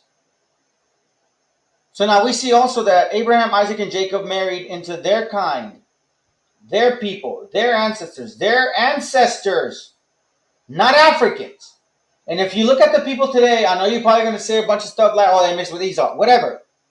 But those people in those continents, from Pakistan to India, they resemble more who? You so-called Hispanics and Native Indians. Y'all resemble more our forefathers. Okay? And everything that I'm basically showing you is leading to the point of where we're at now. You have Brother Garcia, Jose Garcia, and Los Indios Somos Israelitas constantly showing y'all pictures of our people from Syria and you know, the feathers and all of those things. Obviously now we're connecting the dots. We are finally connecting the dots. Why? Because, you know, eventually, like the scriptures say, man, we get tired of being lied to. I'm tired of being lied to. All I want is the truth. I just want the damn truth. I don't want nothing else. I'm not trying to prove that Jesus is a white man. I don't give a damn. I'm going to tell you right now, it wasn't an image that changed me and woke me up. It was that commandments, knowing that my people also will get salvation and revenge. All right? So I'm almost done. I just want to show y'all something real quick. Watch this. So you can show y'all. You so-called Hispanics and Native Indians. Desde que yo escuché, Watch this real quick. Listen to this brother right here. ¿cómo es que empieza la vuelta? I lost my headset. Me acostumbra el sabor, ya no patea. Yo dije, wow, espérate. Yo no he escuchado algo así. Me acostumbra el sabor, ya no patea. This brother's a bonito. Something real quick. Watch this. So you can show y'all. You so-called Hispanics and Native Indians. Desde que yo escuché, Watch this real quick. Listen to this brother right here. ¿cómo es que empieza la vuelta? I lost my headset. Me acostumbra el sabor, ya no patea. Yo dije, wow, espérate. Yo no he escuchado algo así. Me acostumbra el sabor, ya no patea. Me This llega brother's a a la casa, bonito, no se alright? capea. Solo Watch, modelos watch. como Barea. Here's my point. I was taking some notes before the class. I mean, you know, prior to the class, right? Desde que So I'm not even looking at this, and my phone's just kind of playing certain things. I always keep an ear out of like news, whatnot. And I hear this guy talking. I kind of glance over real quick, and I'm just thinking, oh, just, you know, some Arabic, right? Whatever. But then, as I keep listening, all of a sudden he speaks Spanish. yo escuché, ¿cómo es que empieza la vuelta? Boom! I pause, and I'm like, wait, hold up. This guy speaking Spanish? Well, guess what this guy looks like? Me acostumbra el sabor, ya no patea. This dude looks Arabic. 100% Arabic. You so-called Hispanics and Native Indians, okay? You have to take history and scripture, right? You have to take history and scripture to get the real understanding. And it's clear that we have the history behind us. As for being discouraged or anything like that, man, that's the last thing y'all should need to be worrying about, because it's clear now. Signs don't only apply to curses. Our family customs will also identify who we are as people, as Hebrews. Our culture will do it. Our food is showing it. Our clothing, the name of our cities, the customs which our people still keep, and obviously the curses. So I'm going to say this. I'm going to say this to y'all. We now have the lock and the key to what the Israelites really looked like. So with that said, to you so-called Hispanics and Native Indians of indigenous descent, never again ask yourself, why don't we look like them? And you know what I'm talking about. Nah. The real question is now, why don't you or y'all look like us? Because the proof, the documentation, the history is in the pudding. That's what they say. We are proving through certain customs of certain people that we resemble them, which is why when Christopher Columbus came, he called us Indians because he thought we were them. Right? He thought we were them. Remember, guys, we did fall into idolatry. That is not uncommon. But when they also came here, just like how some were doing idolatry, a lot of our tribes were keeping the law, statutes, and commandments. And we have proof that these Europeans knew who we were. Okay? Again, Abraham, Isaac, Jacob, those are our forefathers. Sarah, Rebecca, and Rachel, those are the foremothers. Okay? It's not Jehoshai. He's not our forefather. And when you start using the word black, use it properly in its context. Anyways, y'all brothers and sisters, I think it makes perfect sense. When you consider all of these people in those territories, in that area, they look more like who? You saw about Hispanics and Native Indians. Let's play this one more time. Yo dije, wow, espérate. Yo no he escuchado algo así. Me acostumbra el shower, ya no patea. Me llegan a casa, no se capea. Solo modelos. Oh, and by the way, YouTube, I am absolutely not using this music for nothing. All I'm doing is just proving a point in regards to what this brother looks like. Como barea, multiplica el 100 en la tarea. Yo soy el cacique en tu propia aldea. Algo más que todo lo que te rodea. No te la creas. Recuerda que Curry la mete. Hasta que Lebron lo galdea, baja pa' la cuesta. Sí, le metió cabrón. Y si tú supieras que la presión era mía, yo tenía que sacar unas barras bien cabronas. Yo mismo dije, yo tengo que sacar un chanteo bien cabrón, porque este desconocido acaba de partir la canción. De verdad. Este desconocido acaba de decir unas cosas que yo nunca con 15 años de carrera he escuchado. So, yo tengo que meterle cabrón con él. Y yo le metí cabrón con él. Desde que yo escuché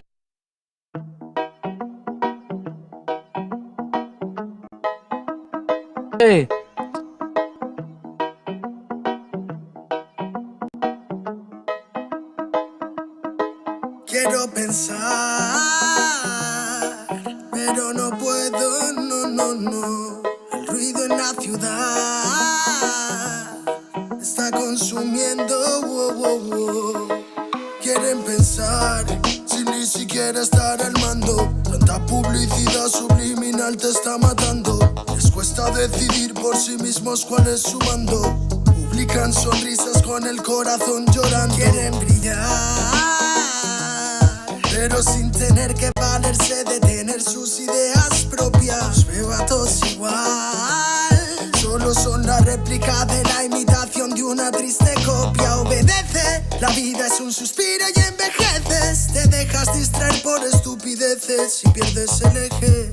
Te duele por dentro, entonces te creces, pero aceptas mucho menos de lo que mereces. ¿Y quién te ha dicho a ti que no puedes pensar sobre lo que decís, sobre cómo actuar?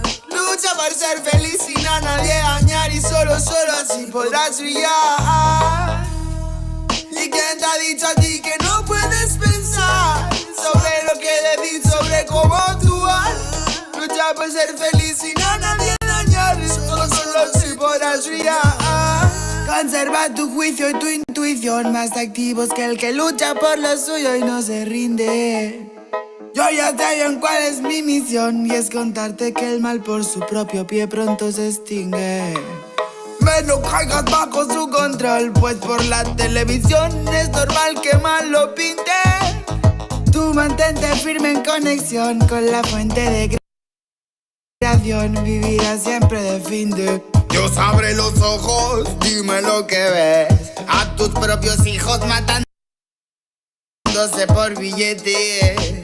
Niños mueren cada 2 por 3. Pa' unos es bendición, con otros por su causa pequen. Yo que intento ser un ser crístico, voy bendiciendo hasta los diablos. Piensan que es cierto el mensaje típico. Dicen que invento lo del engaño, y mientras lucho contra mis errores, demonios escucho, me ofrecen soluciones. Pero sé que hay un ángel que quiere que mejore. Me dice haz un trabajo interno antes de que lo ignores, antes que otra vez llores y se llenen los mares de pena y de dolores, ya que en mi mente no caben. La paz no va en un sobre, somos algo importante. Nunca te revelaste y por eso no lo sabes. ¿Y quién te ha dicho a ti que no puedes pensar sobre lo que decís, sobre cómo actuar? Lucha por ser feliz sin a nadie dañar, y solo así podrás brillar. ¿Y quién te ha dicho a ti que no puedes pensar sobre lo que decís, sobre cómo actuar? Lucha Lucha por ser feliz sin a nadie dañar. Solo así podrás brillar. Me desperté tan cansado, me sentía mal herido de todo lo que he pasado. No me quita lo aprendido, por dentro me he perdonado, pero casi no me olvido. Me desperté tan cansado, me sentía mal herido de todo lo que he pasado. No me quita lo aprendido, por dentro me he perdonado, pero casi no me olvido, no. Todos repiten lo que dice el referente. Discursos vacíos lejos de ser coherentes. De lo que no sabes será mejor que no inventes. Que investigues y no te dejes lavar la mente. ¿Y quién te ha dicho a ti que no puedes pensar sobre lo que le di, sobre cómo actuar? Lucha por ser feliz sin a nadie dañar y solo así podrás brillar. ¿Y quién te ha dicho a ti que no puedes pensar sobre lo que le di, sobre cómo actuar? Lucha por ser feliz sin a nadie dañar y solo así podrás brillar. Quiero pensar, pero no puedo, no. El ruido en la ciudad está consumiendo, wow.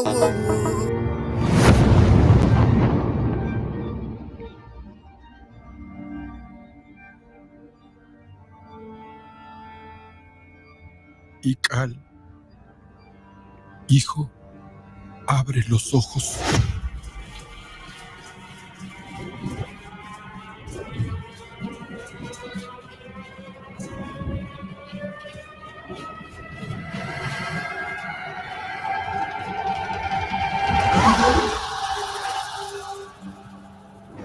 Tu cuerpo se queda con nosotros, pero tu espíritu debe seguir.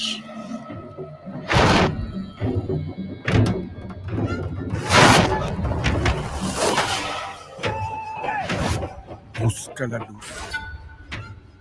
Aléjate de las sombras. Deja que nuestro dolor sea tu fuerza. Desde aquí iluminamos tu camino.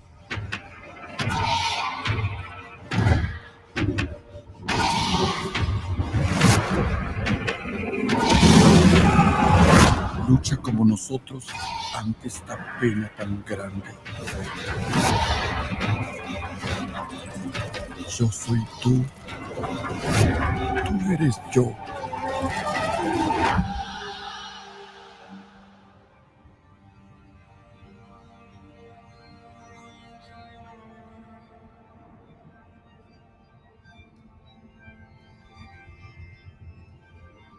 La muerte que hoy nos separa, mañana volverá a unirnos. Eres libre, hijo.